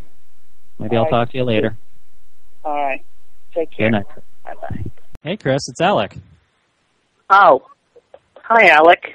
Hey, happy birthday. Okay, well, I was not expecting you. Yeah. So, thank you. Yeah. How was your birthday today? My birthday was yesterday, and it was good. Oh, it was yesterday? Celebrated with my family. Yeah. Oh, well, yeah, I saw the pages you got uploaded today. What's up with that trial, Chris? That was kind of out of left field. I didn't expect that at all. Yeah, well, you drew me in a setup of being bared false witness from your parody of my science show, in comparison of the other Chris being the real one and not me, which I was the real deal. And then you set me on fire. And then recently, you portrayed me getting my head chopped off in a saw blade with gore and detail. Chris, you didn't read that last page. Did you read the page? Because what happened there was that was a picture of the real you in the comic, and I said, like your head got chopped off, but then you came right back and said, no, okay, we were just faking. I didn't. Your head didn't actually get chopped off. Yeah. You could have made that more obvious. Well, if you read the text, it would have been obvious. There was text there. I mean, I spelled it out. I specifically had you say, "Don't worry, this is fake." My head's not really chopped off. I'm fine. You accused me of using, not accused. I mean, of using violence. I do use violence. That's true.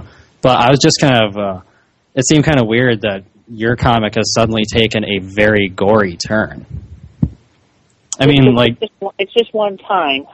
But you said violence is wrong, though. One time. Yeah, well, you did violence unto me. I was just returning the favor. Oh, revenge is okay, though? Chris, you said violence is wrong. You didn't say it's okay in the case of revenge. And I'm kind of curious, why is this trial taking place? Like, why are Alec and Mao and me, or Alec and Mao and Evan and Sean, why are we on trial? Okay, well, let me see. The whole bunch of copycat of practically everything from nearly everything from my books, set me on fire, chopping my head off, false witness, and how about wanting to kill Simone LaRoche too? Do you remember all the times that we talked about Simone La, where I explained to you that I wanted you to kill her because she's not your character, and Evan wanted her gone from your comic? Yeah. Chris, you told me, you swore up and down to me that you understood the point I was trying to get across to you, and that you understood what I meant. Yeah, I did understand that. Well, no, you're lying to me, Chris. You obviously didn't.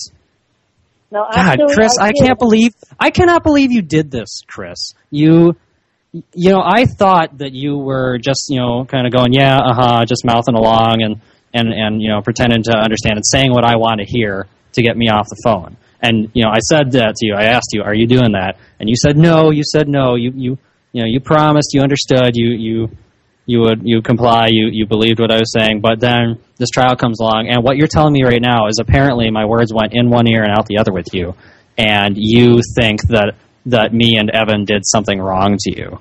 You think that you have done nothing wrong? Do you seriously believe that we are, antagonists and you are just a saint here? You think about that moment. Okay, well, while you're thinking about it, remember, don't tell me the answer that you think I want to hear. Tell me what you really believe. That's the answer that I actually want to hear, is what you really believe.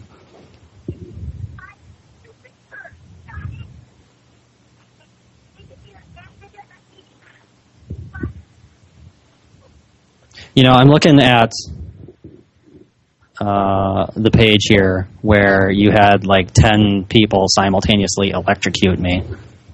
Sonichu says, "Oh, I'm not gay." Chris, how many times did I tell... Okay, another thing apparently you didn't listen to. How many times did I tell you that I never portrayed Sonichu as gay? I explained clearly to you. Because you thought that he and Asperchu were gay, and I explained to you, no, they're just, like, they were just hugging because they're friends. They're close friends. And I thought that you understood that, but... Oh, go ahead. Yeah, but the portrayal can be misconstrued, especially with all the pink-hearted drawings that you did. Yeah, and you did misconstrue it. And the one where they were lying next to each other in a bed situation. Okay, you did misconstrue it. That's true. And then you brought that up to me, and then I explained to you what it really meant. And now you apparently ignored that and just you say, Sonichu says, you're portraying me as gay. I'm not portraying Sonichu as gay. I've never done that. The only gay characters in my comic are Wild and Simon Chu's bisexual, and I think that's it right now, actually. Oh, Mitch is gay in my comic, although I haven't shown him have a lover yet. None of my fans misunderstood that. I mean, not that it really matters, because the point is that you misunderstood it, and you brought it up to me, and I explained it to you. I don't care that you misunderstood something. What I care is that apparently you didn't even listen when I explained to you. Because anybody can misunderstand something, but you brought it up to me, and I explained it to you, and you made it sound like you did understand, but apparently you didn't. Actually, I did understand, but I still had the anger and rage. I still had the anger against you. Why? Why would you have anger against me? If I explain one big reason is continuing the blasphemous advertisements on Wikipedia against me. Oh, really? Hey, do you remember when I explained to you... Chris, do you remember when I explained to you last time that my ads are staying up there because you completely insulted me and didn't respect what I wanted you to do in the apology video? But yet what you're saying to me now is you think that the ads are an attack on you. You're just completely forgetting what I told you before. Or maybe you're not forgetting it, maybe you're just choosing to disregard it.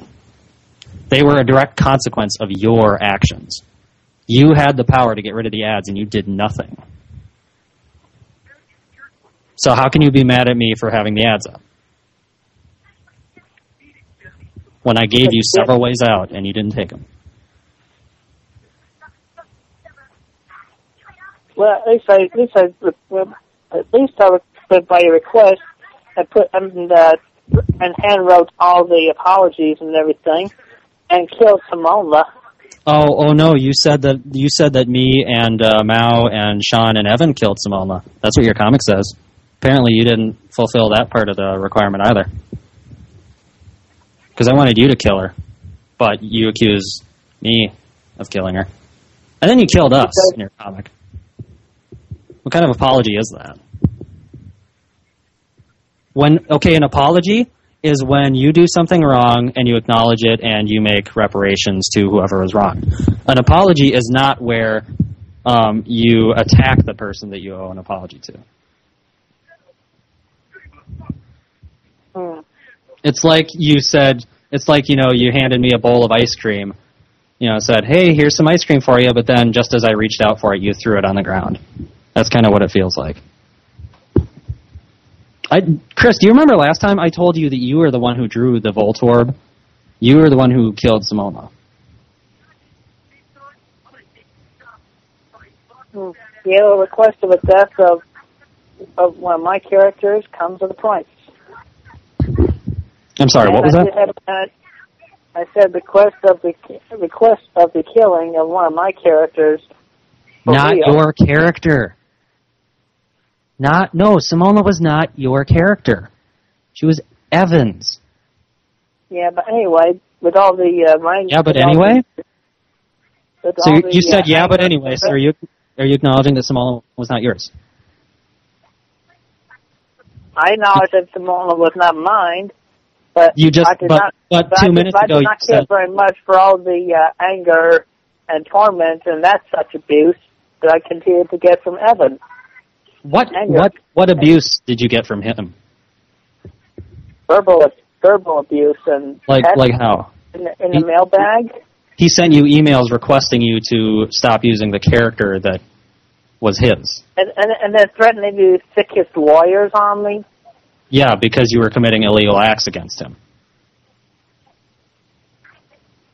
Anyway, the point is Simona is dead now.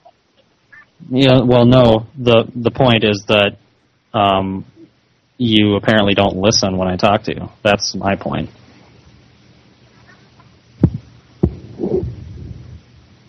Right? Actually, because you believe that you are in the right and everyone else is in the wrong. And you...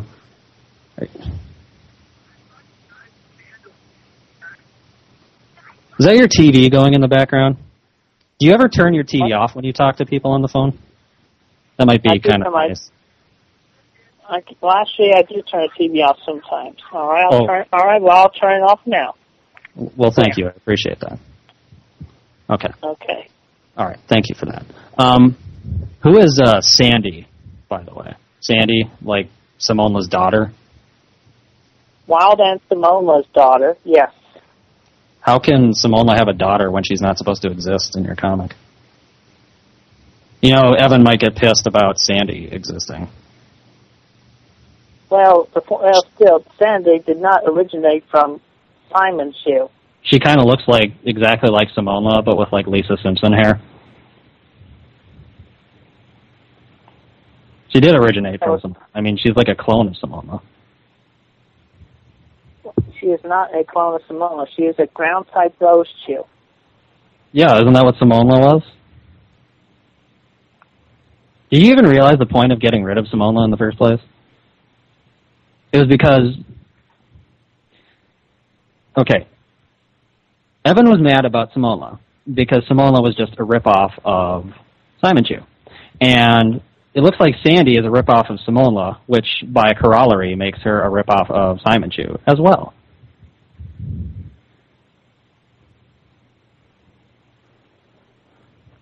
I disagree with that. You can disagree all you want. Doesn't make it true.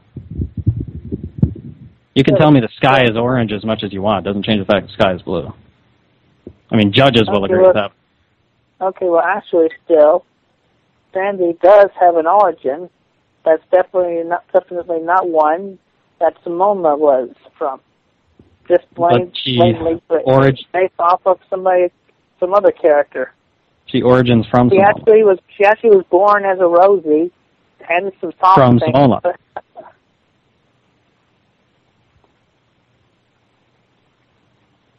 This probably doesn't matter a whole lot. I bet you're never going to use Sandy again. Oh, yes, I will. Because we need a constructor. We need the main constructor in the city of Quickville, and Simona was that, so now Sandy has to be the one that fills in Simona's shoes. Can't you just have, like a construction crew, like, construction workers with vehicles? How can one person really do all the construction? Simona was head builder, and she did have a crew. And when you take out the leader, the whole crew falls. Okay, don't you think that crew, I'm sure she had like a second in command or something, right? Don't you think that her crew might feel kind of insulted that you have like a person who is a week old just take control? You inherited the crew. I mean, so you've got a construction crew that runs like a kingdom. She's not. Family's not going to take the reins prematurely like that. You just said that she's going through heavy training. Why? So she's child labor? No, not child labor. Well, she's like a week old, and you already had her assassinate people. I mean, that's... The point of that was to get revenge against Evan for even thinking of killing off Simona. But you killed Simona. Because I felt forced to, but between... That's correct. We did force you to, because you refused to acknowledge it. Chris, what is copyright infringement? Give me your definition. Copyright infringement. Yes, I'd like to hear your definition. The misuse of a character that originally belonged to somebody else. Oh, really? Okay, now how does that connect to Simona? You misuse Simona because she wrongfully belonged, or she rightfully belonged to someone else. Yeah, well, even Steven Sancho was originally mine, and I have the copyright registration forms to prove that. So, what does that have to do with Simona? You stole. Don't change the subject, Chris. You stole Simon Chu and screwed around with him. Two wrongs make a right. Is that the case? That is not the point I am trying to make. Well, then why do you... That is fairly accurate, though. When we're talking about Simona, why do you bring up Sonichu's copyright? What does that have to do with it? Because you drew him in your pages without my consent, and then made him look like he could look like a homosexual or appear as such. Why does anything that I do have anything at all to do with how you treat Evan and his property? Why do you want to punish one person for a wrong that you perceive another unrelated person doing? I am not Evan. Evan is not me. Chris, God damn it, Chris. Okay, this is just like, remember when you were complaining about how, the trolls and ED attack you, and you use that as an excuse for why you treat me like shit? Why do you think it's okay to treat some random person like shit just because you've been treated badly by other people that aren't related? It was, to correct you, it is not, I did not do it on a random person, quote unquote. I actually had reasons to do it against you and your crew.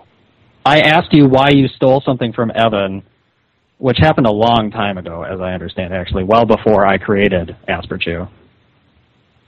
And your response is that, because of something I draw. Well, I'm just saying that was... If I remember right... Why I didn't care for what you did very much, and that was what you did there. Chris, when someone asks you a question, it's polite to respond with an answer that is relevant to the question. When I asked you why you think it's okay to steal Simon Chu from Evan, please don't respond by, going off on some unrelated tangent about how you don't like me.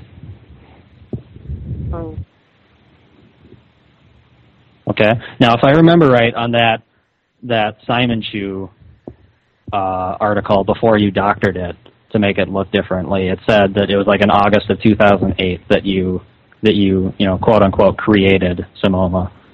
That's a long time. That's over a year before I created Ask for Chew. I created Ask for Chew, not even 3 months ago. Okay. Okay. Okay, what? Well, let's think about that a moment so I can properly answer the question about the quote-unquote character theft.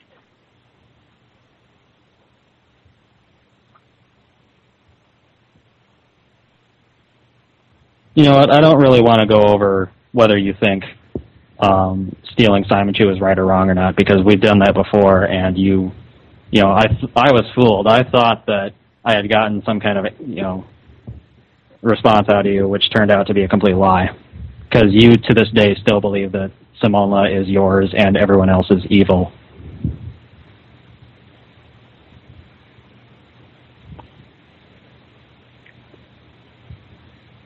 I just want to know why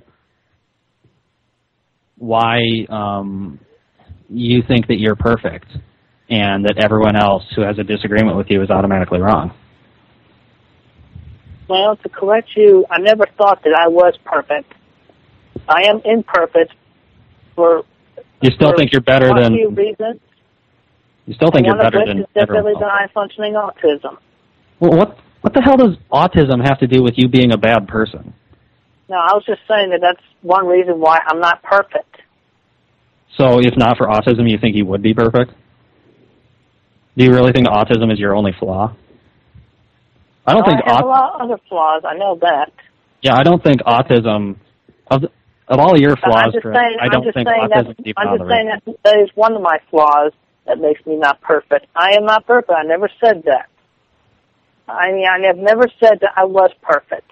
You imply it by suggesting that Evan and I are evil people who made you kill Simona because she was yours. You don't even... Oh, God, okay, now I'm really pissed off, Chris.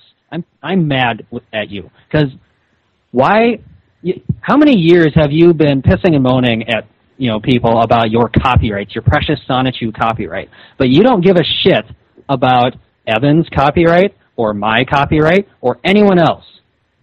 You just take whatever you want, and you act like you're, in the right by doing so. Why do you do that? I want to do that.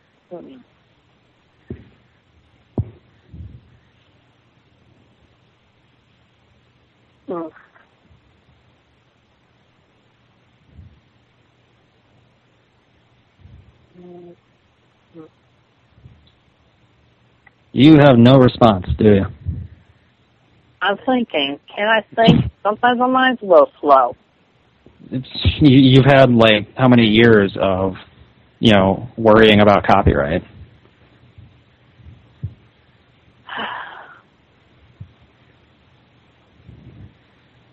I would think you would be a master of copyright law by now, considering how important it is to you.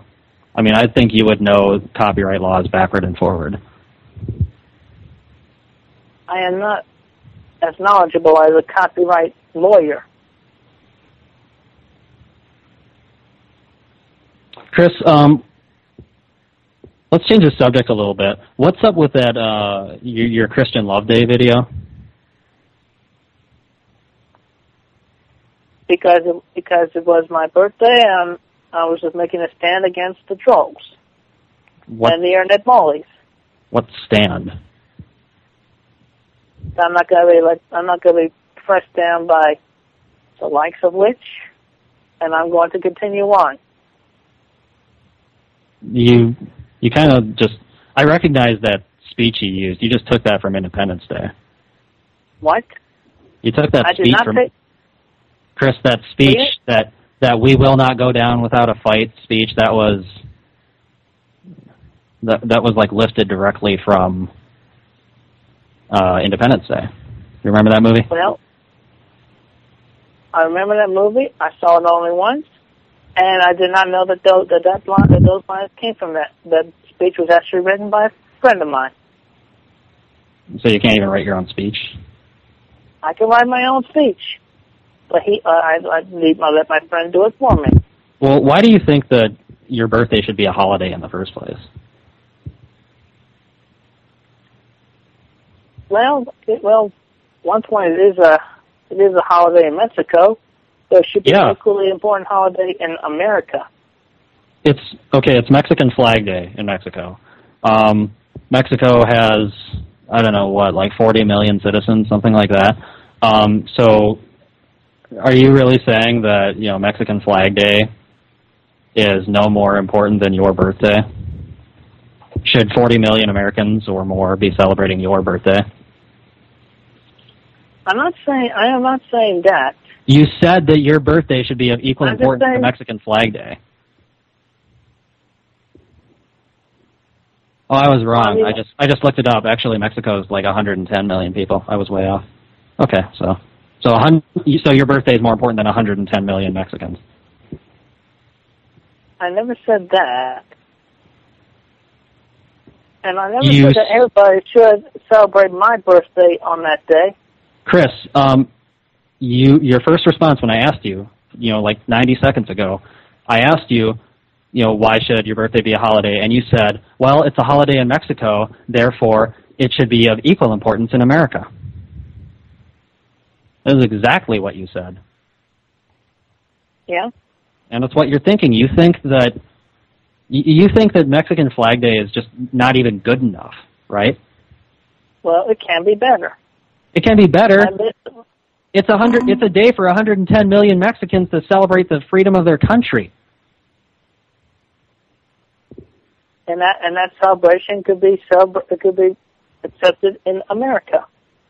Well, why? Why would Americans celebrate Mexico's history? Americans have the 4th of July. That's when we celebrate our history. We have Flag Day, too. It's like June 16th, I think.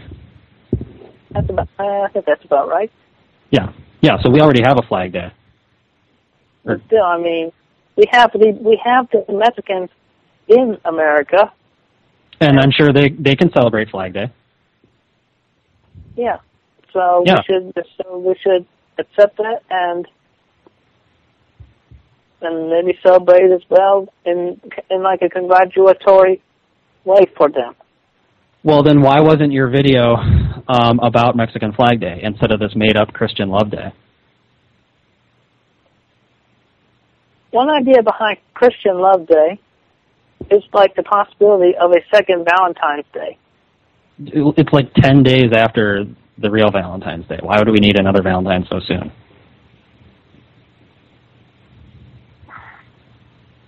It's like we need more reminders to love and care about each other. Valentine's Day is a Hallmark holiday sponsored by corporations to sell shitty gift cards and disgusting fake sugar candies. It's not about love. It's just a stupid corporate holiday.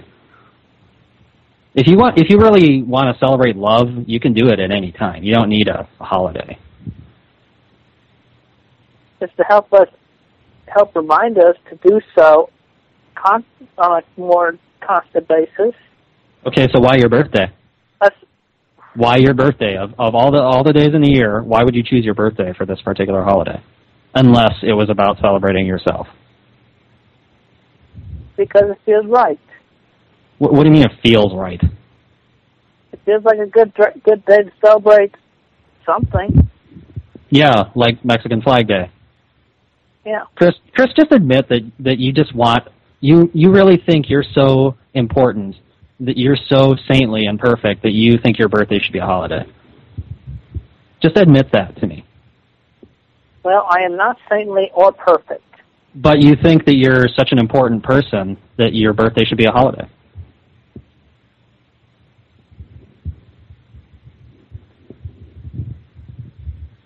Admit it. It's about your ego.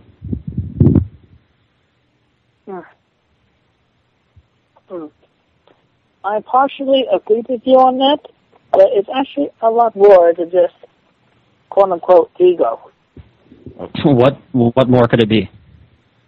I am not sure right now because I cannot come up with the appropriate answer for that. Well then, you shouldn't be trying to create a holiday, Chris.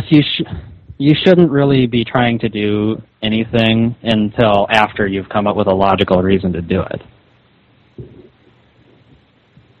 Okay, countless times I've asked you why you do things, and you fall back on, I'm not sure, it felt right, or you use your emotions as an excuse, like when you brutally murdered, me and Evan and Mal and Sean in your sham mock trial, because you were still angry about the ads. Let's go back to that. Thing. What other thing? How you portray me and my electric hedgehog, even in a parodic way, as definitely mentally retarded for one characteristic.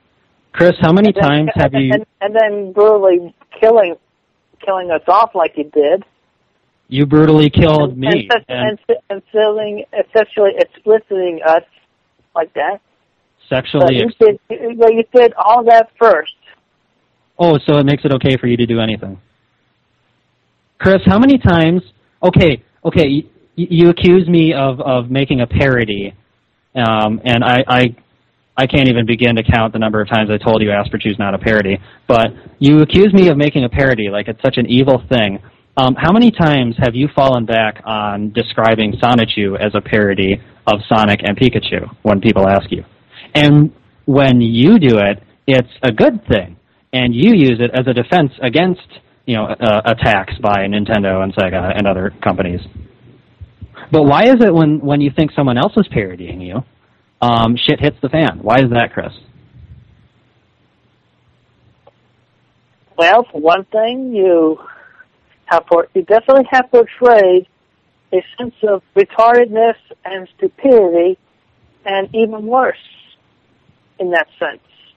And you take cues that came from me and my pages and the videos and put them in your book. Like you definitely drew a dildo and a sports bra as among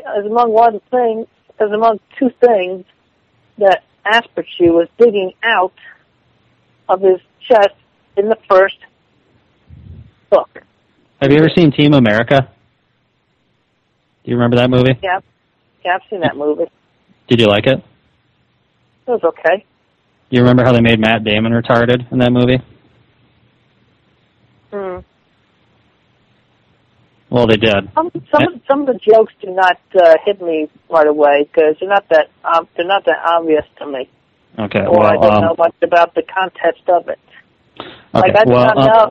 Like for example, the recent New Family Guy where Chris dates the Down syndrome girl, and then apparently the joke where she says, "I'm the daughter of a former Alaskan."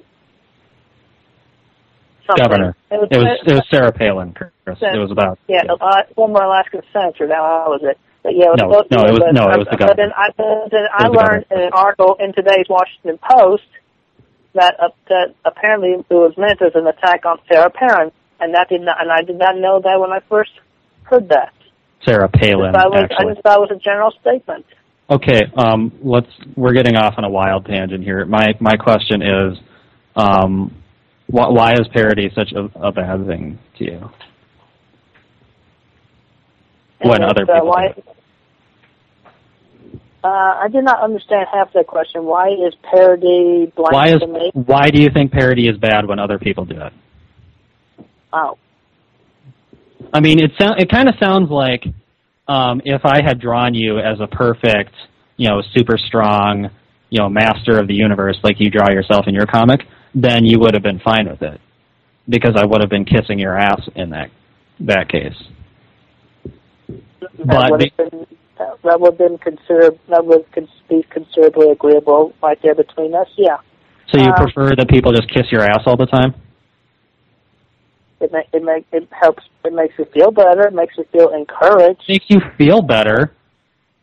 Chris, you're an adult. You really want people to kiss your ass all the time?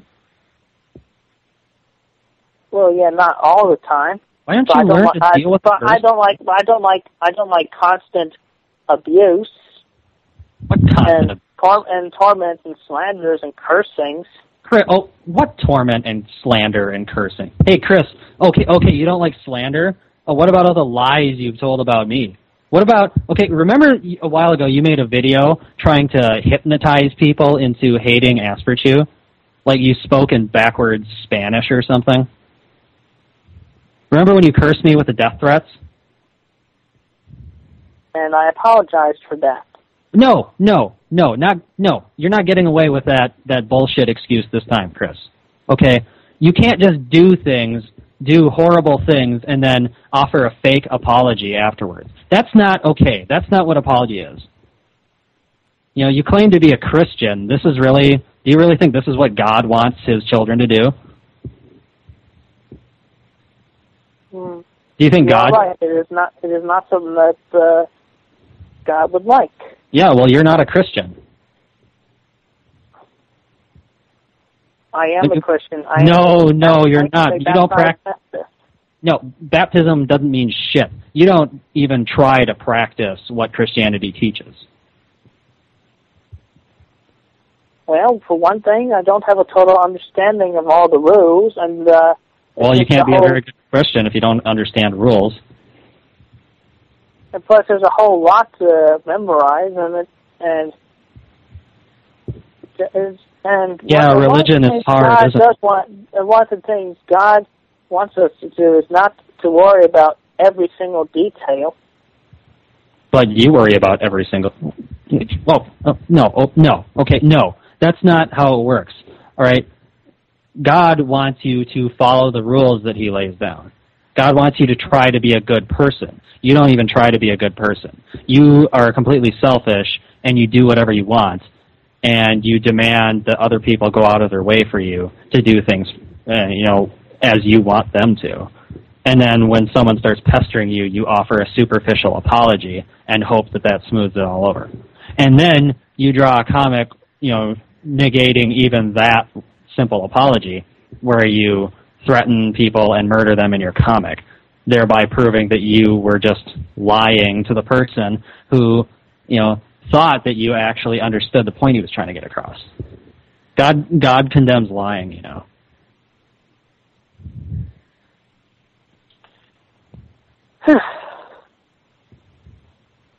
Admit that you lied to me when when you agreed with me that you didn't have a right to use Simona. Admit that you have always believed that Simona is yours.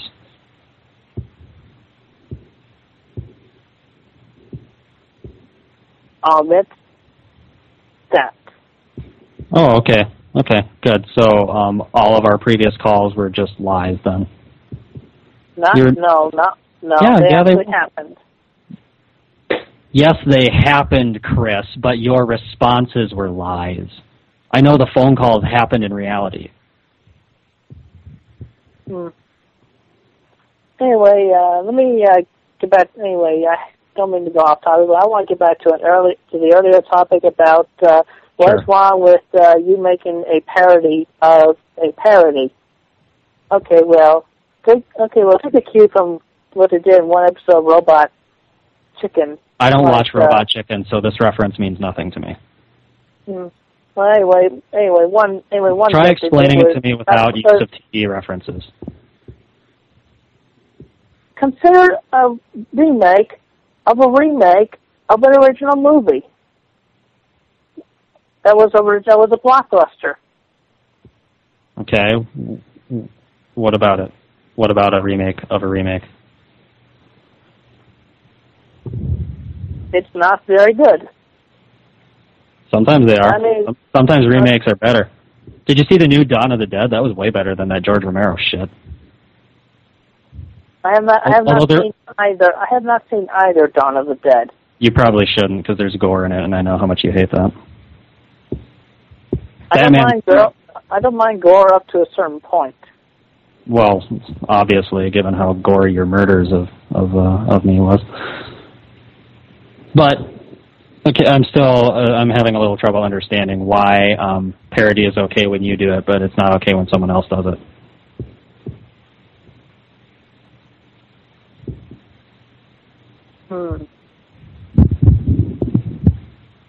Because you proudly proclaim Sonichu to be a parody, but at the same time, you accuse other people of doing parodies like they're doing bad things.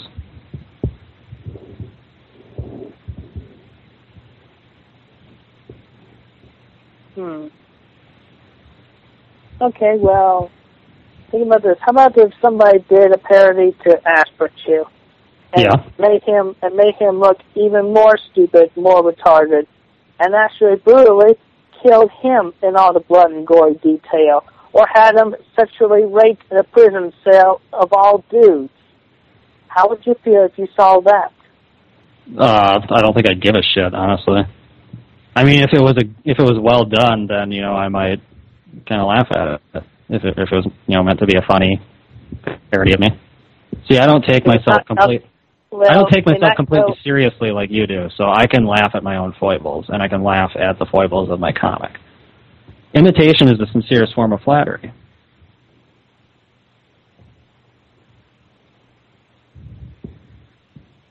That is a theory, yes. So I am not 100%. That is a previous. You don't. Yes. So you don't really agree with it, though. You don't think imitation is ever a good thing. Not 100%. I'm like that 50-50 because Sonichu is an imitation of Sonic, and you must agree that Sonichu is a good thing. Yeah, because it was originally meant in a positive light, but then I get all the inputs from the trolls and all that on the internet, and then that just plain ticks me off. Okay, if the guy who created Sonic, I don't know what his name is, but if he came along and discovered your Sonichu comic, he would probably see that at least half of it is just you attacking trolls. I mean, the comic's not even really about Sonichu; it's about you. And it's about your war against trolls. Well, that's to be undone because I have just after I finish book number 10, I will be making less appearances in the book and in the books, and now it will be more about. Are you going to do that reboot that we talked about? There will be a form of a reboot. Yes. Why did you do these pages then? If you're going to do a reboot. I mean, if I'm going to be making less appearances in the comics, I figured I may as well let myself go out with a bang. No, Chris, I explained to you a reboot is a complete restart. What happens in the reboot will have nothing to do with the comics you've made thus far. And you said you had like 30 pages. You only uploaded like 16. That was the amount I had to complete book number 10. And the book is completed. You said you had like 30 pages. Oh, right now I just wanted to get book number 10 out of the way. But you said you were going to have like 30 pages up on your birthday. So you went back on your word again. Well, I overestimated myself. What do you mean overestimated? You said you had like 30 drawn and ready to, be photoshopped. Well, just accept the fact that I finished book number 10, and I had them all ready for Shop, and I uploaded them. If you have a deadline with a publisher and they're expecting 30 pages by a certain date, and you come to them and say, "Oh yeah, here's 16 pages," they're not going to be happy with you. And you didn't even upload them on your birthday. You uploaded them today, day after. People who miss deadlines don't get paid. Well, I had computer troubles. Of course, and I had to go out with my family to a restaurant to celebrate my birthday. Sonichu is your job, Chris. That's another thing. Putting them in a perspective of like he's my job, it just makes me feel. Well, you intend to make him your huge money-making franchise, right? So yes, he is your job. Yeah. Yeah. And you don't take your job seriously. But you see with that definition in the mentality of an artist, when the thing was originally supposed to be a work of art and creativity, then it just cheapens it. Well, then I could say it cheapened it when you started saying you intended to, publish it and make money off of it. So what you're telling me now is you have no intention of ever making money off Sanchu. Because if it is just a work of art for its own sake, that's fine.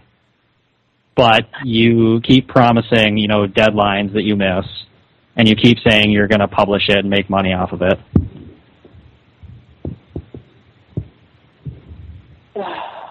Do you not want to make money off Sonichu anymore? No, I would like to make money off of Sonichu. Well, okay, you're cheapening it then. It's not a work of art anymore. Because I had too many inputs from bad people like the trolls. What the hell do trolls have to do with it, Chris? And I have you as a troll, and my comic kept going just fine. And also, how do trolls control what goes in the comic? Go ahead. Go. It's when they really tick me off, and then it's like putting poison into the water supply. Why do you keep responding to trolls then? And another thing, you have a really broad definition of trolls, it seems, because you think that people that ask you questions you don't like in your mailbag are trolls. You think homosexual people are trolls just for existing because you want to cure gays. I think the ironic thing there is gays would probably consider you a troll because you want to destroy their identity when they haven't done anything to you. You think I'm a troll, and I've been trying to help you. Well, I'm sorry. Sometimes the things have been trying to elaborate. I get misunderstood often, and it just really makes me feel like, I don't know, I feel like I'm being misunderstood.